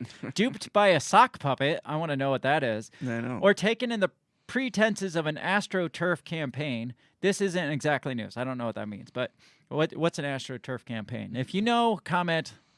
Send us a message, something, whatever an AstroTurf campaign is. I guess I could Google it, but I'll probably get fake results. Says, if you've ever wondered about how to handle such shenanigans, then this is the series for you. The evolution of the internet from Web 1.0, hey, have you heard about this email thing, to Web 3.0, hey, my toaster just messaged my watch that my breakfast is ready. It's a really short story of how a network of static information portals became an interactive semantic network of user-generated data, and ipso facto, a hot mess of dissimulation and machination. It says, under the big data in our Internet of Things, as Web 3.0 is sometimes called, or IoT, it's increasingly difficult to discern what's real from what's a simulation, which we could be living in a simulation right now. I think we are. One reason for this is the sheer volume of machine-generated data. As the image below indicates, since 2014, less than half of the annual traffic on the internet has been created by humans. So we're not even talking about internet interaction now, like internet, like visiting of web pages we talked about was like about 40% or something like that was bots. We're talking about content created. Less than half of it was created by humans, apparently. Crazy. Yes. So it says, since there's just too much data for human moderators to police, most sites employ algorithms to spot and block bot-generated traffic. But therein lies the rub. When there's more bot traffic than human traffic, there's a risk that such algorithms, which rely on machine learning, will begin to flag human-generated traffic as anomalous. Max Reed, who writes for the New York Magazine's Intelligencer, has dubbed this moment when every real person on the internet is automatically deemed to be fake, and he deems it the inversion. He explains where he got the name. He says, for a period of time in 2013, a full half of YouTube traffic was bots. So you're talking 9 years ago. That's crazy. Masquerading as people, a portion so high that employees feared an inflection point after which YouTube systems for detecting fraudulent traffic would begin to regard bot traffic as real and human traffic as fake. They called this hypothetical event the inversion. So you're talking not conspiracy theories. You're talking about this actually happened. Like you're talking YouTube's employees were like, "You guys, we gotta kick this in the ass because they're gonna take over our site here." Yeah. I mean, what would happen if people got kicked off the internet because the bots no longer thought they were real? I mean, is this happening now? I mean, people get kicked off all the time for algorithms. That's true. How many times do you see things that come up regarded as Russian fake propaganda? Yeah. It's like, no, this is just something that we think. It's not Russian fake propaganda, but it's getting flagged as such. Says, as Reed suggests, that guy, this isn't just a matter of algorithmic overreach. Rather, we run the risk of a flesh and blood human internet user dismissing one another as mere bots too. So again, back to what I was saying about libertarians call it like suspecting everybody's a Fed. Right. Well, we're getting to the point where you have to suspect that everybody's a bot, even if they're people or not. If they come out and say something, especially if it's outside the norm, if you're programmed to think the norm, you're going to be like, "Hey, bot, get out of here." Yeah. You're not going with, even though logic would tell you that a bot would like fall in line with the narrative, not go So if you were to outside. actually come out and ask and be like, "Hey, are you a bot?" I mean, but you got to put in like, "Hey, what are these special characters? Type this so I know you're not a bot." Right. When do the bots figure out how to type in the special characters? Right. Yeah. Yes. So like at that point, the world is fucked. Once they can't. Once they figure out the CAPTCHA, letter sequence, then we're screwed. Yeah. Then it's Skynet. Yeah, they then take over the world. The inversion has happened Yes. once they figure out the CAPTCHA. So hopefully that never happens. Hopefully it never gets down that dark path that they figure out how to bypass CAPTCHA. Says, in some ways, this sort of inversion has already happened. One benign example cited by Reed on an interview occurred in late 2018 when many online users called for a boycott against Netflix for allegedly astroturfing a meme campaign about the film Bird Box. So astroturfing, I think, is when they make this fake like trend. It's kind of like the dark, what we say about the dark Brandon trend, how the White House kind of like pushed this out and made it kind of viral to promote their thing. Okay. So basically in 2018, a bunch of users said that Netflix was generating this viral content just to promote Bird Box. But it turned out that the meme had been created by actual fans of the film, not Netflix Deceptive itself. Practice of presenting an orchestrated marketing or public relations campaign in the guise of unsolicited comments from members of the public. Dark Brandon. Yes. Absolutely. Yes. Even though it didn't go very far, I would definitely call that astroturfing. Oh, definitely. Says, of course, there are much less innocuous examples in the political sphere, which underscores the importance of addressing these issues. And our current crisis regarding COVID-19 has demonstrated how our virtual world can be used either towards very real benefit or incredible detriment. So where does that leave us? We obviously can't scrap the whole thing. We fucking could. We could. But Start again, over people again? would probably die. Right. They would die. It says, Reed has aptly summed up our predicament. The fakeness of the post-inversion internet is less a calculable falsehood and more a particular quality of experience. The uncanny sense that what you encounter online is not real, but is also undeniably not fake. Indeed, may be both at once or in succession. So it can be not fake and not real at the same time, apparently. Now my mind is blown. Yeah, it says as you turn it over in your head. I don't know, but let's go on, I guess. It says, but in the face of such duality, perhaps turning it over in our heads is precisely what's needed. A good netizen or citizen of the net needs to practice mindfulness and grace, and while maintaining a healthy dose of skepticism. That's a bit of philosophical tightrope, but it can be done.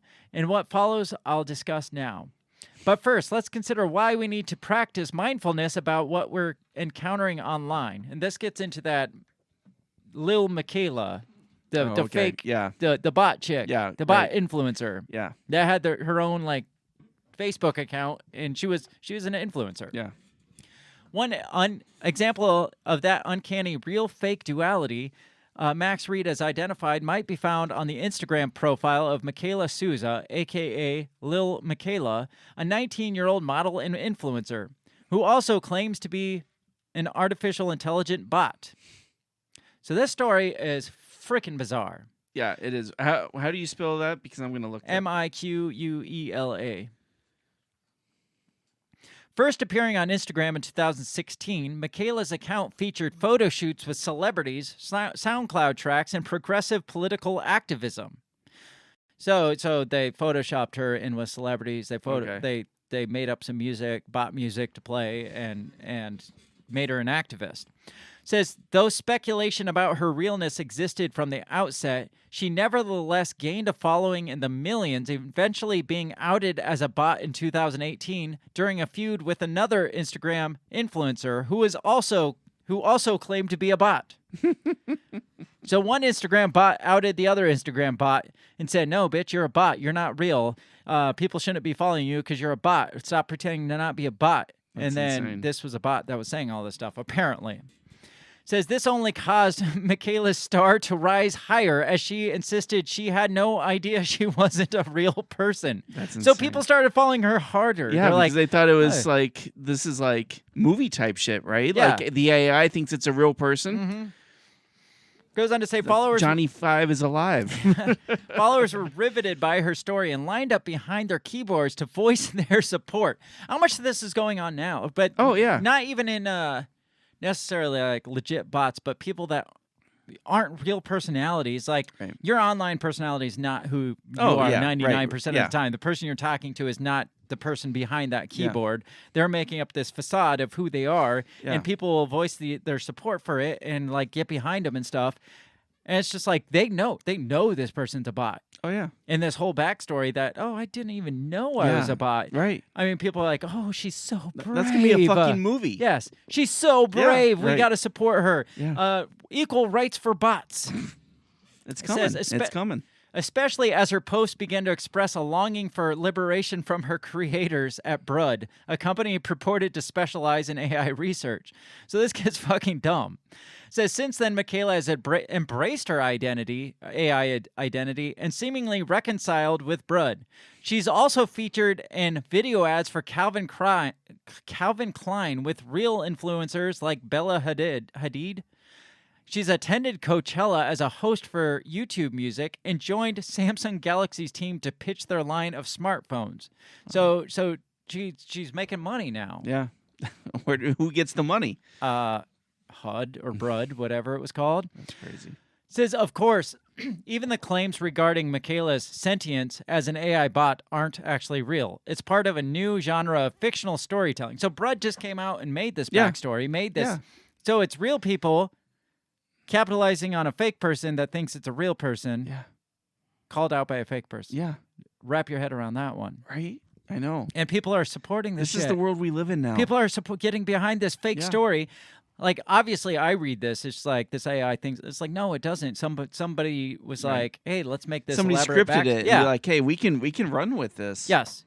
It says, Michaela's handlers at Brud have built a fairly elaborate backstory and fictional universe around her. Look at this like timeline of events. It says, Daniel Kane launched Kane Intelligence, an artificial intelligence consulting firm, in 2002. He began building sentient robot that would become Michaela. In about circa 2010, it looks like, Brud, an AI and robotics company, was founded. Kane contacted Brud to assist in completing the Michaela project. So there's a backstory that doesn't even, this backstory is not even real here. They made up this backstory about Michaela. That's insane. But then again, Michaela has, so it doesn't matter about all this shit because Michaela has raised and donated hundreds of thousands of dollars towards LGBTQ plus and Black Lives Matter awareness. That's crazy. And as one of her millions of Instagram followers put it shortly after her identity was exposed, I know this is crazy, but I believe you. Even though you are a robot physically, everything else about you is human. This is the fucking world we live in. Yeah. So does it matter even that the entire internet is taken over bots? Because people want this. People want, like, to support something. Like, is that how lame our lives have become? So yeah, Michaela Souza, singer/model. No, I'm 19. No, it's not. I am a robot. Machine out now. So that's her song that's out now? Mm-hmm. Great. So at least she's admitting to it. So this part is interesting to me, and this says a lot about the world we live in. It says, Lil Michaela holds up a mirror to the way in which technology has morphed our own constructions of self. We don't yet live in a world where realistic-looking fake humans roam the streets, but in the meantime, technology has transformed us into fake-looking real humans. We spend so much of our time pretending that hip parties and cool people are on the organic part of our lives that we aren't curating the narratives we put out in the world. What a perverse relief it would be to confess that everything is fake. So it's basically calling out everybody on social media. Yeah. It's like you live this life that's not your life. You spend all this time trying to portray this fake life on Instagram while you're sitting in your fucking house doing jack shit, like depressed with yourself. Right. But living day to day off the dopamine effect of a like or like a thumbs up or a smiley face or a heart emoji or something like that. And that's all it is. It's just like, I want people to think that I'm more interesting than I am. Yeah. So really, who's more at fault? The fake person, the person that fakes its life online, or the fake person online that's pretending to be a person? Like, which one's worse? Well, definitely the fake person in the house.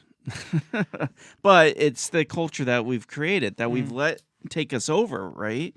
I mean, it's the people that live for that Facebook like, for that TikTok, views, the YouTube views, the people that want that need that dopamine shot, that instant gratification from social media rather than going out and living your fucking life. Well, not even just the instant gratification. It's even the need to conform, like the approval, right? Like the approval, like the need to be part of this whole group mentality, this groupthink mindset. Yeah. We all act the same. We all dress the same.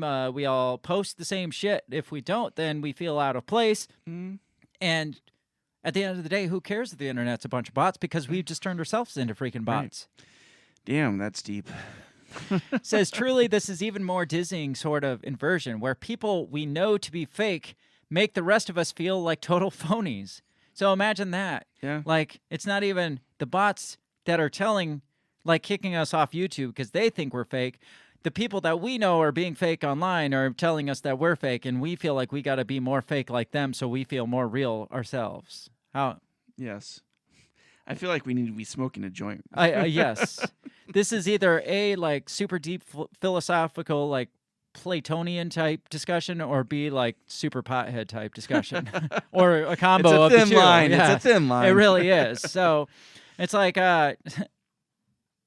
social media has just basically made us all freaking Into bots bots. on our own. Yes. Right. So, yeah, we're spending all this time talking about how the internet is a bunch of bots while we are just turning into bots on our own. Yeah. And the whole irony of this whole conversation is most like a lot of the videos I watched about the internet just being a bunch of bots had like hundreds of thousands of views. It's like, how do I know you're not a bot? Right, yeah.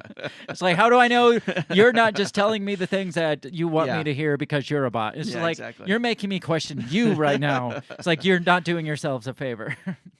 So that's back to like influencers then, because we got this a classic example of an AI influencer that people are probably getting their fashion tips from influencers. Yeah. But we have real influencers that, again, I don't think any like influencer is like organic, homegrown. Like I made like any trending YouTuber. I don't think organically got there.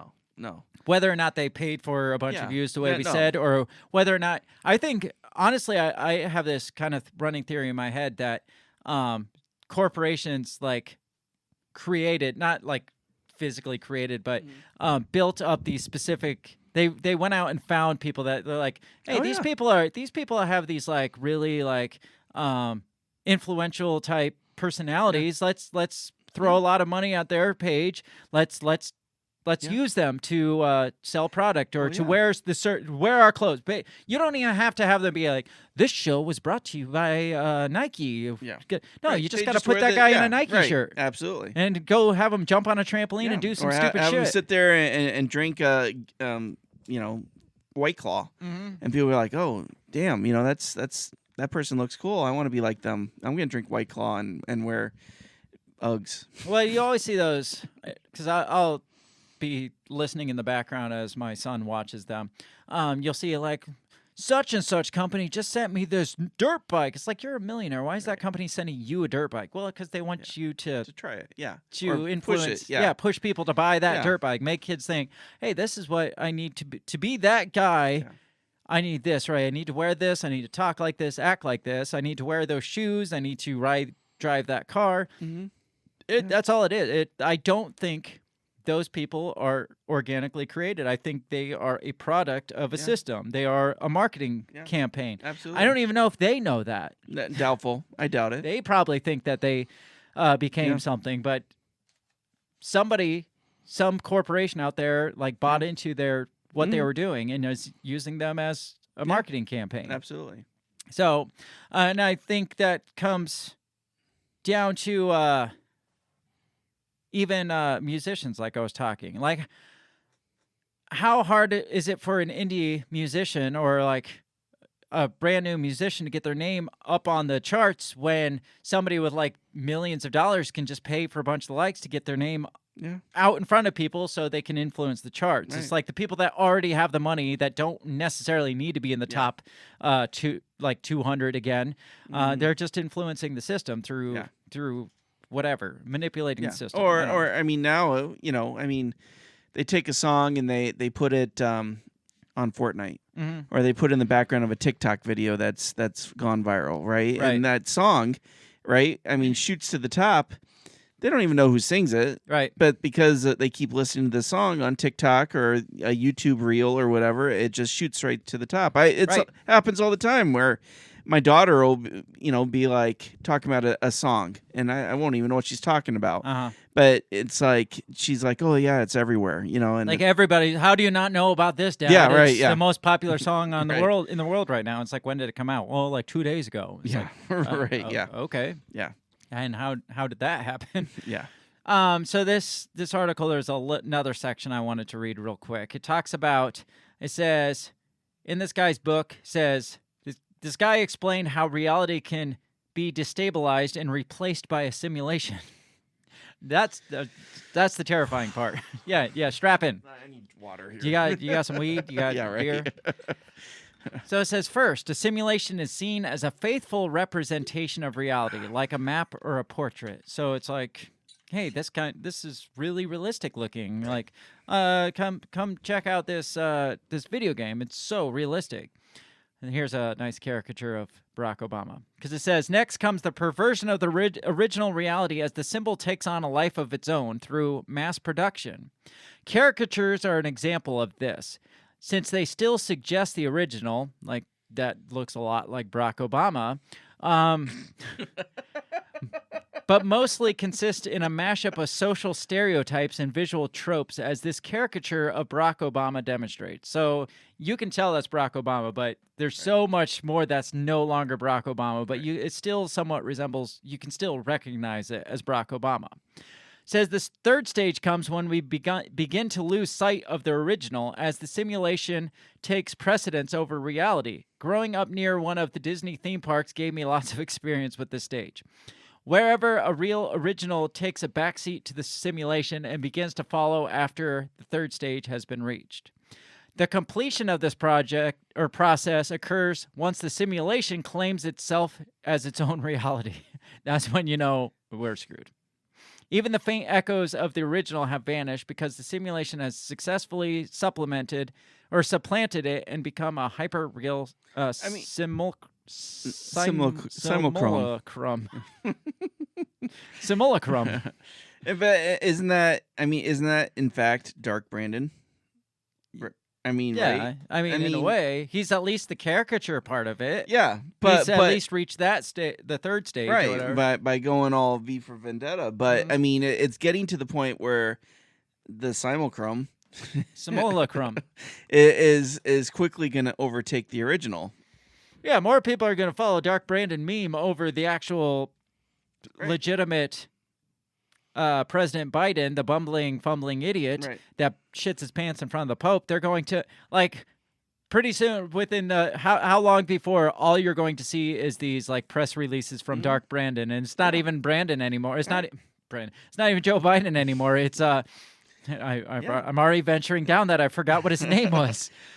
Do we even recognize Joe Biden? So they're probably, they won't have any debates. It'll end up being a bot versus Trump, right? And this bot will become the president of the United States. Well, how many times have we theorized that one of his like speeches that he's given, that's a deep fake for sure. Yeah, absolutely. Like that. Look at his eyeballs. Look at. I mean, yeah. How hard would it be in today's world to put out, like, especially social media? On Twitter, when he comes out with these like elaborate tweets, it's like the guy can barely talk, and that guy doesn't know how to use Twitter. So somebody, at least a person, another entity is putting out these posts. Yeah. What if there's a bot that's generating Biden speech out there? That wouldn't surprise me at all. No. And what happens when they have shifted our perception to actually think that this Dark Brandon character is actually Joe Biden, and we no longer even care about. We don't even call him Joe Biden. We forgot that his name was Joe Biden. Yeah, we don't even call him President Dark Brandon. He is essentially become Corn Pop. He's a really bad dude. So this talks about think about. We'll get into it, I guess, because this talks about when the simulation takes over reality. The implications with like the metaverse. Yes. Like we talked about Zuckerberg's views for the metaverse and how basically we're gonna not know be able to distinguish the difference between reality and metaversality. I don't know what we call that, but fake versus reality. Like, at what point do we get so far deep into this that it's just like, are we here or are we there there now? Right. So what do we think? First of all, what do we think is actually more worrisome? Is it AI, that like this inversion where AI takes control of it and kicks us all out? Or is it the corporations or the government using AI to manipulate like us towards certain purchases, certain behavior, certain thoughts, like voting and is it more worrisome of the ultimate takeover of AI on the internet, or is it more worrisome that there are people that use this to manipulate our thoughts? Like, what do you think? I mean, for me personally, it's more worrisome that we're being manipulated, right? I mean, we're being set on trending, on thought processes, this groupthink, this like, especially kids today are so influenced Right. by what's online, and that's what they're following right there. If we get kicked out of the internet, I mean, me personally, I mean, it's an inconvenience, but it's not really gonna mess up my life. Like if somebody came out today and was like, do you know literally 100% of dialogue on the internet is 100% AI? What do you think about that? My thought's going to be, thank God that's not real people. Yeah, right. There's still hope for mankind. Yeah, but the scary part is when there are actual people that talk like this and bots that are like manipulating them to talk like that, and people are susceptible to continue down that path of that narrow, corralled. What we were talking about, like the wild web being like corralled towards this like universal, monolithic way of thinking. Yeah, that's scarier to me than just finding out like the whole web is corrupt and is full of bots. And I'd just be like, fine, click, shut it off. Who fucking cares? Right. Yeah, exactly. Yeah, I'll find my way. Yeah, Yeah, exactly. Some people are gonna suffer, but I'll find my way. That's fine. Yeah, but after the Draco, I mean, there's gonna be the poor people, texting, on putting on Facebook, be like, I don't even know who I am anymore. And the bots are like, we don't fucking care. Yeah. Why are you here, bot? Yeah, exactly. We don't even want you here. It's like you're a bot, and the bots kick him out because he's a bot. Yeah. So I mean, you're gonna have some people that, I mean, they'll suffer greatly, and especially the younger generation would. But to me, that the more troubling part of it is, yes, people are being taught what to think. They're being shown what to think. Yeah. They're being manipulated, on a corporate level, but also on a emotional level. Well, it doesn't even like it doesn't take bots to corral our thinking. No. To point us down that same path of universal thought, because I'm sure you've seen this video, but I got to play this because I don't think this is bots. I mean, it might have been controlled by bots, but this is out there in the world.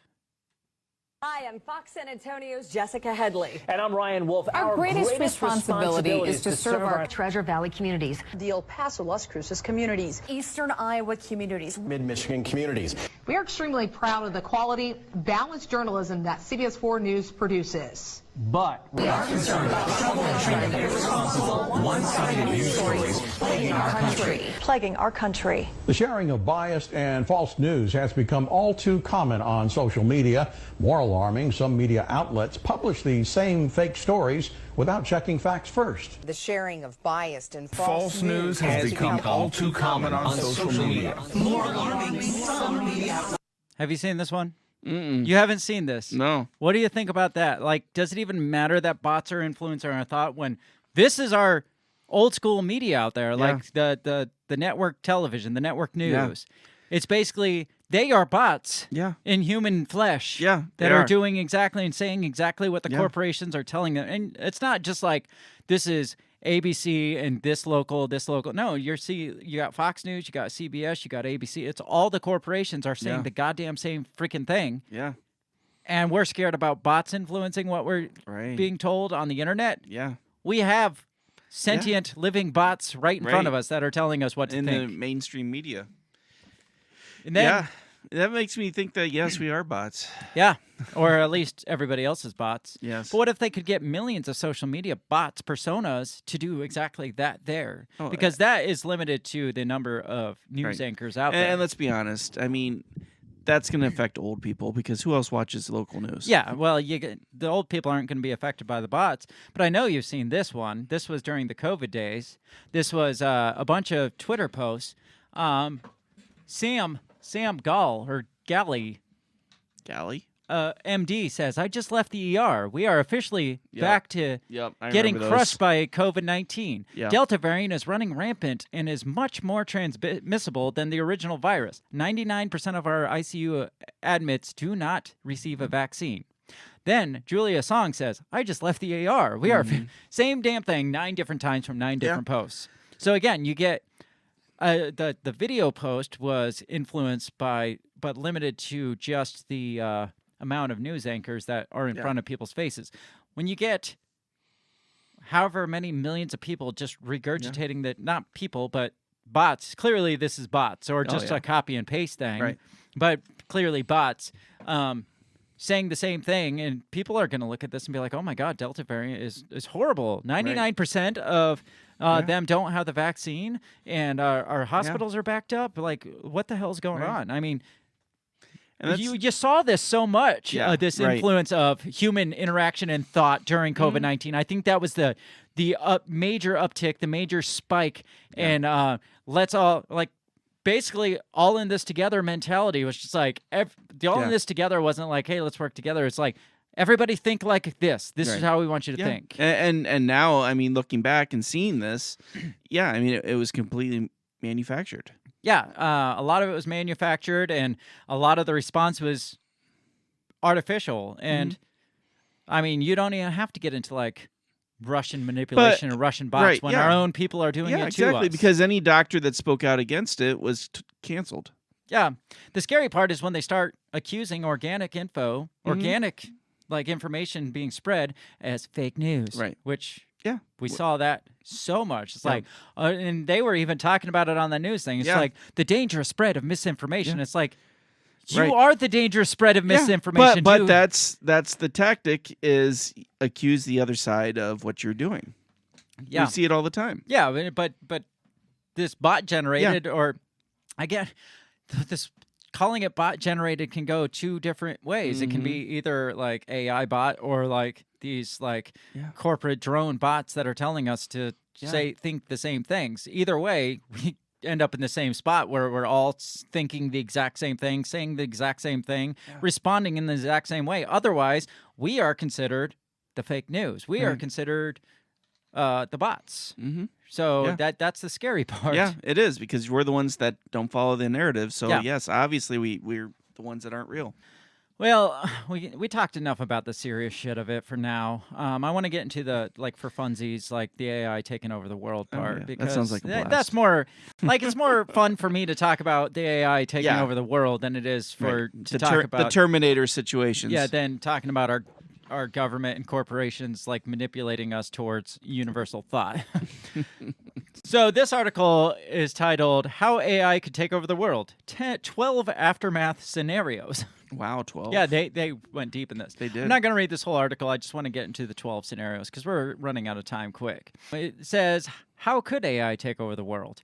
What would an AI-controlled world look like, and how would we as humans fit into that new model?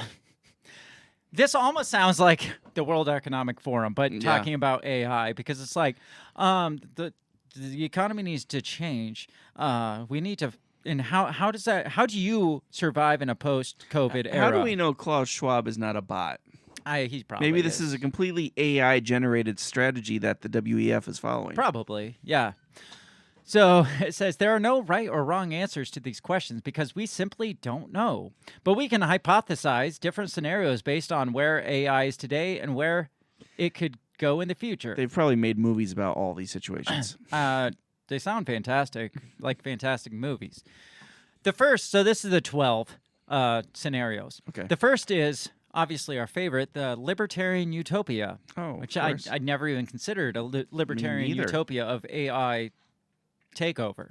So it says this is the best case scenario. Obviously, it's libertarian. Of course, and it's utopia. Yeah. It says instead of AI taking over the world, it coexists peacefully alongside humans. Think of a human and a cyborg chorus joining hands to sing Kumbaya. That sounds horrible, actually.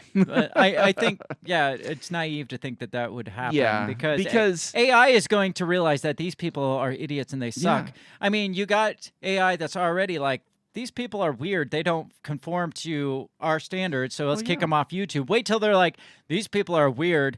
Let's kill them all. Well, yeah, because AI is it learns from human interaction, right? And people are horrible to each other.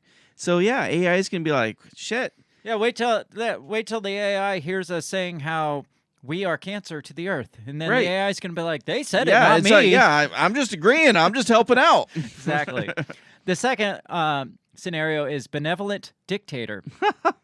Compared to the utopia above, this is a bit of a demotion for humans. Here, a powerful and complex AI runs society and imposes rules on humans, but most humans are okay with it. I could see that happening. They'd be like, well, it's for the good of humanity. You know what? They have our best interest. Yeah. We need to just go with this. Yes. Trust the science. Yeah. The third is egalitarian utopia. This one is where I feel like they want us to think, like the elitists want us to think that this is where it's going to go. Because this says sort of a futuristic socialism. This is where humans and cyborgs coexist peacefully due to the elimination of personal property and guaranteed income. Welcome, comrades. Sounds like the Great Reset. That does sound like the Great Reset. Because they talk about us not having that sounds any like possessions. That sounds like what their hopes are for us. No, that sounds like what they want us to think their hopes are for us. okay. Because I know that's not what they want us to live in. They No, want us no, to no, be no. like controlled. Yeah. But they want us to think that we're going to peacefully live. We're going to eliminate property and guaranteed income, and you're going to like it. Well, yeah, and they Klaus Schwab even talks about like the fourth industrial revolution, where we will like basically merge with artificial intelligence, and like all our data will be on the interwebs, and the Internet of Bodies is what they call it instead of the Internet of Things. Like we're just hooked up to the network, and we can just basically like send text through like thoughts and shit. So, but again, that's not what they want for us. Really, they want us to think that that's the utopia we want. The next one is the gatekeeper. The gatekeeper scenario makes me think of a sheriff from the Old West. It stays out of people's business as much as possible. Its primary role is to prevent another superintelligent from rising up and possibly taking over the world. Helpful robots and human-machine cyborgs exist, but their advancement is forever stymied by the gatekeeper. So basically, these bots are to keep the bad bots out. Like they are just here to protect us from something worse. Right. It'd be more manipulative. Those manipulative things. Yeah. It'd be like kind of like 1984. It's like, well, you don't want to be like them, or like V for Vendetta. It's like the bots take over the world. It's like, well, you have to do like we're here for you. We're protecting you. We're protecting you from you, or from badder bots. Yeah. Right. The next is Protector God. Here we have a godlike AI entity that greases the skids for human happiness by letting us feel like we're in control of our destiny. It operates behind the scenes, so to speak, to the point that some humans doubt its very existence. So it's just here to make our life better and make things easier for us. And I don't see that as no, because I'm sorry, any entity that is got in and okay, any AI, like perfect AI, is going to know that it's perfect, and it's going to have its own like ego. Exactly. Not even like to a flaw of an ego, but it knows. It's like I don't know. It's like somebody without a filter. Right, That's but just it like, would, I am the best. Yeah, you know? and it would develop an ego, and it would want the rest of the world to know that it is its benevolent God. But the difference between like an egotistical human is the AI knows that it's the top dog because it is the top. Like it's right because it's right. So they're not going to beat around the bush and be like, I'm just going to stroke your ego for you, make you think you're doing good. No, they're going to be like, you guys fucking suck. So do what I say. Absolutely. The next is enslaved God. From a storytelling standpoint, I consider the enslaved God scenario to be a powder keg waiting to explode.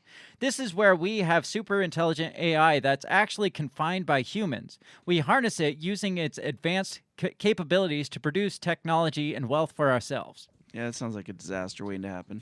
So this is the one I feel like this is the one that the elites think that it's going to be. Yeah. And they want us to think that it's the egalitarian utopia. Right. So you got the Klaus Schwab types that are like in the Bill Gates and whatever that are all on board with AI, and they're like, we want them to think that this is this like peace and harmony coexist due to elimination of personal property, but we know that it's just going to bring wealth and technology, like it's going to build us, like the few at the top up. It's going to bring this massive wealth, and we'll be able to control it because we're super smart.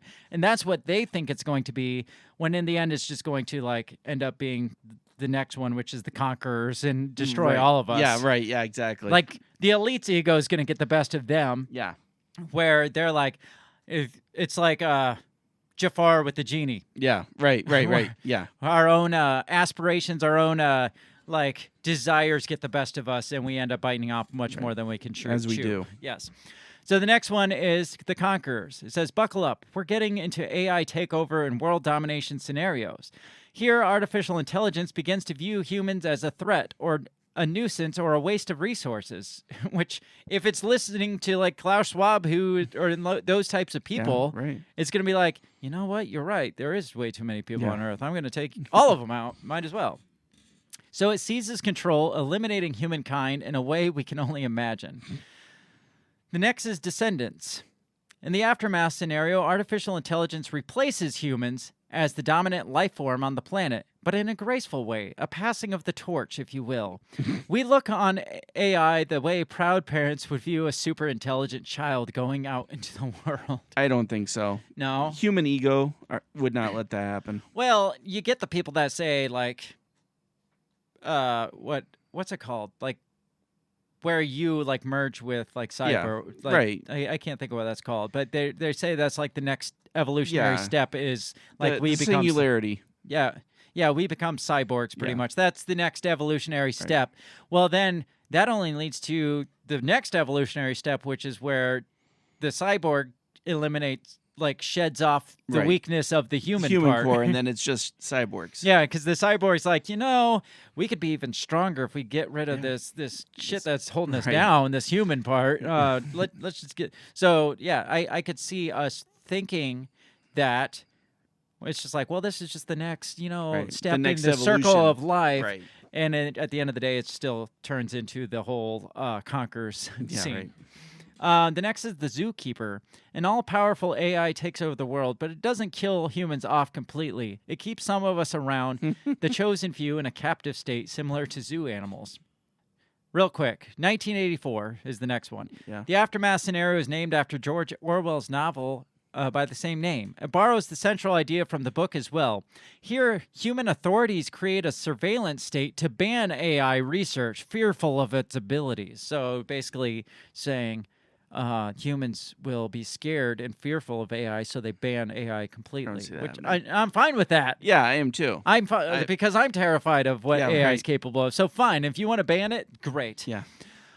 Reversion is the next. It says, put your car in the garage and break out the horse and buggy. Humans have seen terrifying potential of AI and superintelligence and want nothing to do with it. We adopt anti-tech views, reverting back to pre-industrial, pre-technological society, the style of the Amish. This is almost getting like condescending. Like, if you don't believe in AI... then just go back to the horse and buggy. It's basically showing, like, all this is so blown out of proportion that we're going to end up in this like reversion state where we're just going to be anti-tech, kind of like a trust the science type mentality. The last is self-destruction. I'll just defer to Tegmark on this one. Superintelligence is never created because humanity drives itself extinct by other means, say nuclear or biotech mayhem fueled by... Dang, how is that a version of AI takeover? Right, yeah. Like, we never get there because humans kill themselves. I have another scenario that they don't talk about. Real quick, we're about out of time. We revert, but not by choice, right? Okay. How so? War breaks out.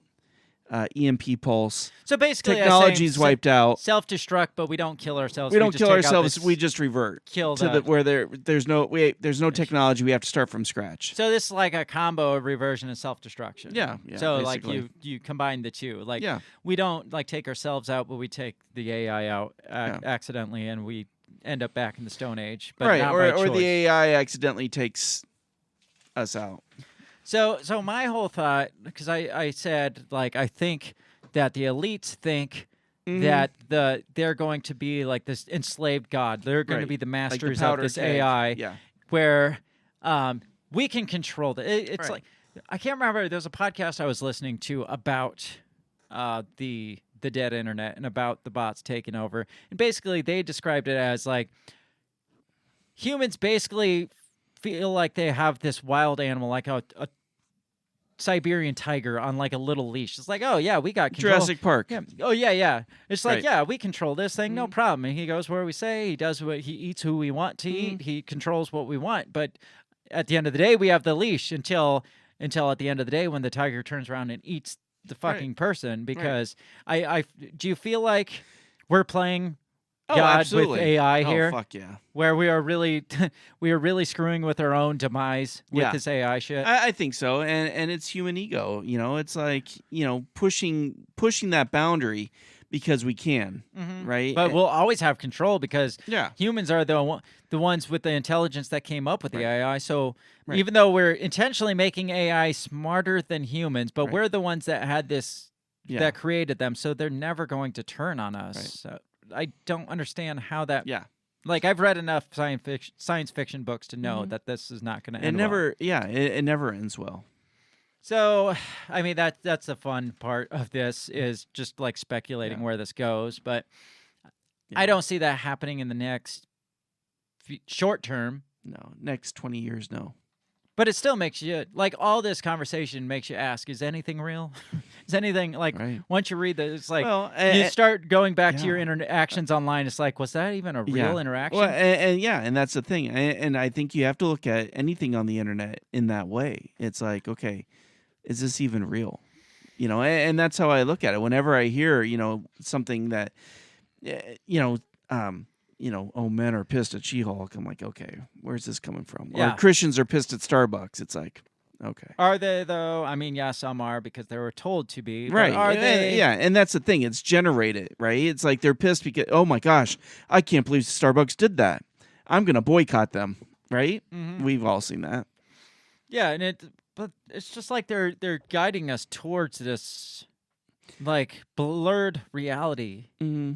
And they've already got us sucked into the reality of social media where we think this human interaction is human interaction. Even if it's not bots, this isn't real interaction that you're having with people. Right. You would never go up to somebody on the streets and be like, bullshit, you're a fucking idiot. No, you'd be afraid to get punched in the face. Right. And I've said for years now, it's like, the problem with the world is we've lost that fear of getting punched in the face for saying something stupid. Because maybe people would start second guessing what they're saying if there's constantly that option of, hey, this guy's gonna punch me in the freaking face. And I told my daughter that today because she asked me, she's like, Dad, have you ever had to deal with a Karen before?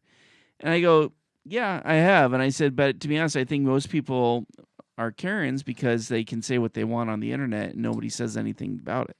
But they think that's reality. It's like, I'm this social justice warrior, but it's just like, are you actually doing anything even for social justice outside of your freaking social media life? Are you doing something for social justice out there? Are you doing any sort of, are you even like brave enough to get out on the streets and hold up a freaking picket sign while people are spitting in your face? Or are you just like, man, women's rights, gay people's rights, and all that? I mean, fine if that's what you believe I'm in. going to unfriend you if you don't believe in what I believe in. Okay, well, God. is that forwarding anything? Yeah, it's like, wow, you're really stepping up and you're doing something real. It's like people, I feel that they've already got to the point where they think social media is real life. Oh, absolutely. And they think that their interactions are actual legitimate. This is like how, like, legitimate human behavior. And I feel like society has downgraded so much since the advent of social media. Yes.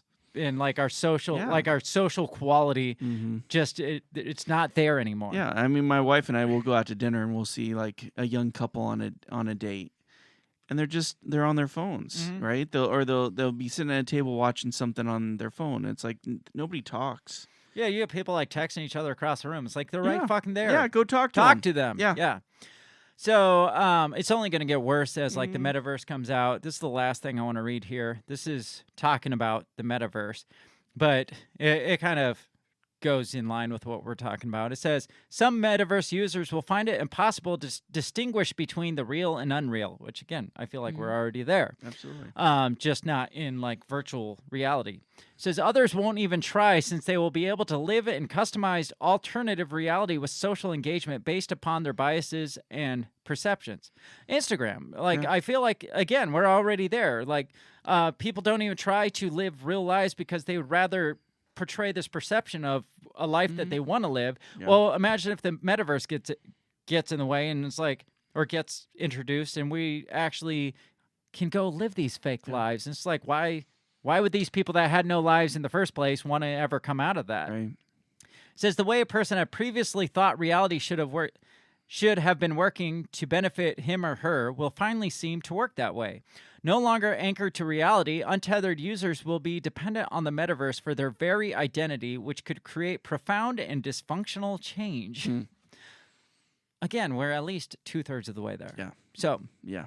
You think the internet's dead, Bill? Yeah, I do. I do. Do you think it's primarily bots out there, like actual AI bots, or you think it's just dead in the fact that people just aren't real No, anymore? I think it's dead in a couple ways. First of all, I think people have gotten lazy. I feel like, whereas before where they would come up with original content online, they've moved on to, message boards. They've moved on to social media.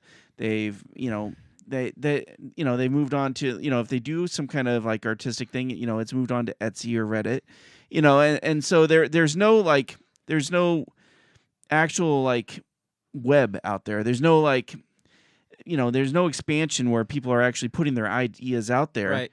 because they've gotten lazy. They're focused on social media. And so that space has been filled with bots. Yeah, Because there's a void, something. right? Yeah. The void's got to be filled with something, and it's been filled with bots, and it's being overflowed with bots now to the point where the only place where real people, and that's even backtrack a little bit. That's not even true, because now you got bots moving into social media to influence people's thought and purchasing and consumerism, like you said, and so it's quickly overtaking us. Yeah, is there any organic interaction anymore out there? Right. Any organic influence out there Yeah. anymore that's not pay per click, try to influence you towards this purchase or this trend or this political way of thinking, Right. this medical way of thinking, quote unquote medical way of thinking? Is any of it organic thought anymore? Right. And even, again, the human interaction isn't organic thought anymore because we've just been trained to follow the social cues. Another good example is that the new Lord of the Rings show on Amazon, right, where they've shut down the reviews. They said so they say, right?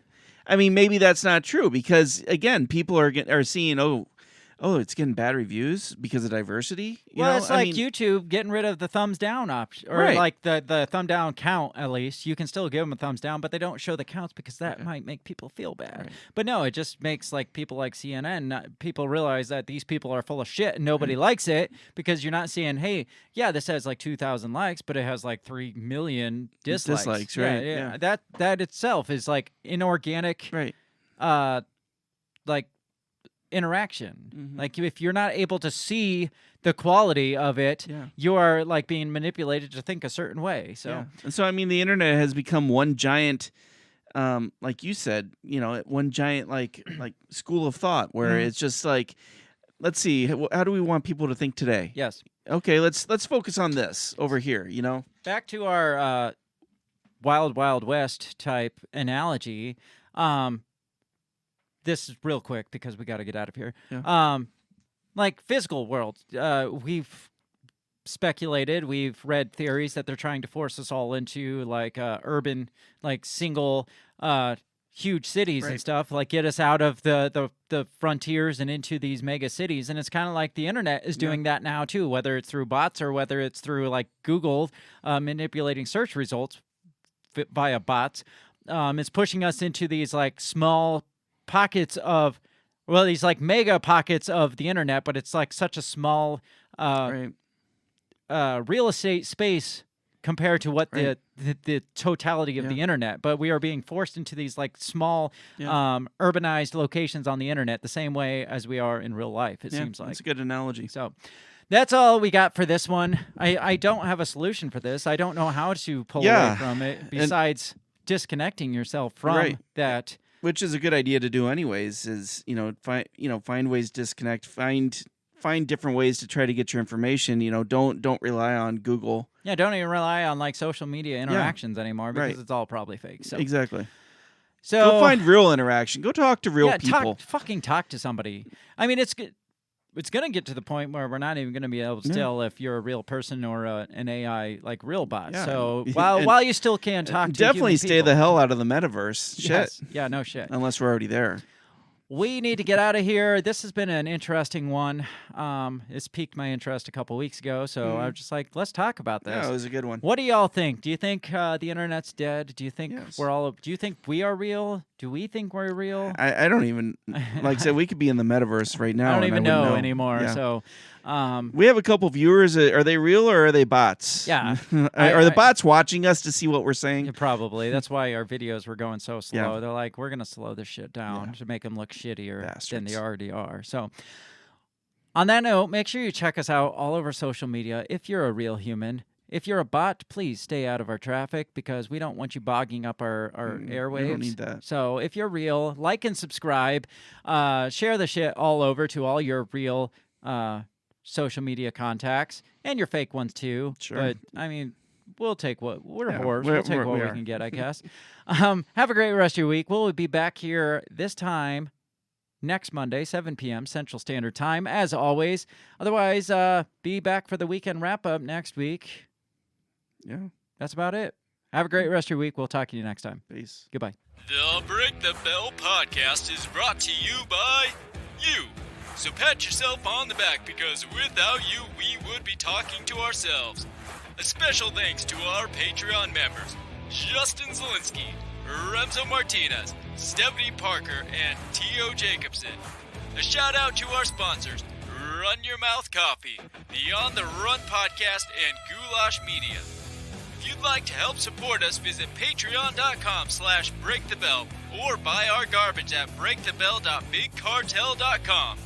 Get back here next week and let us continue to invade your ear holes. And as always, never stop talking.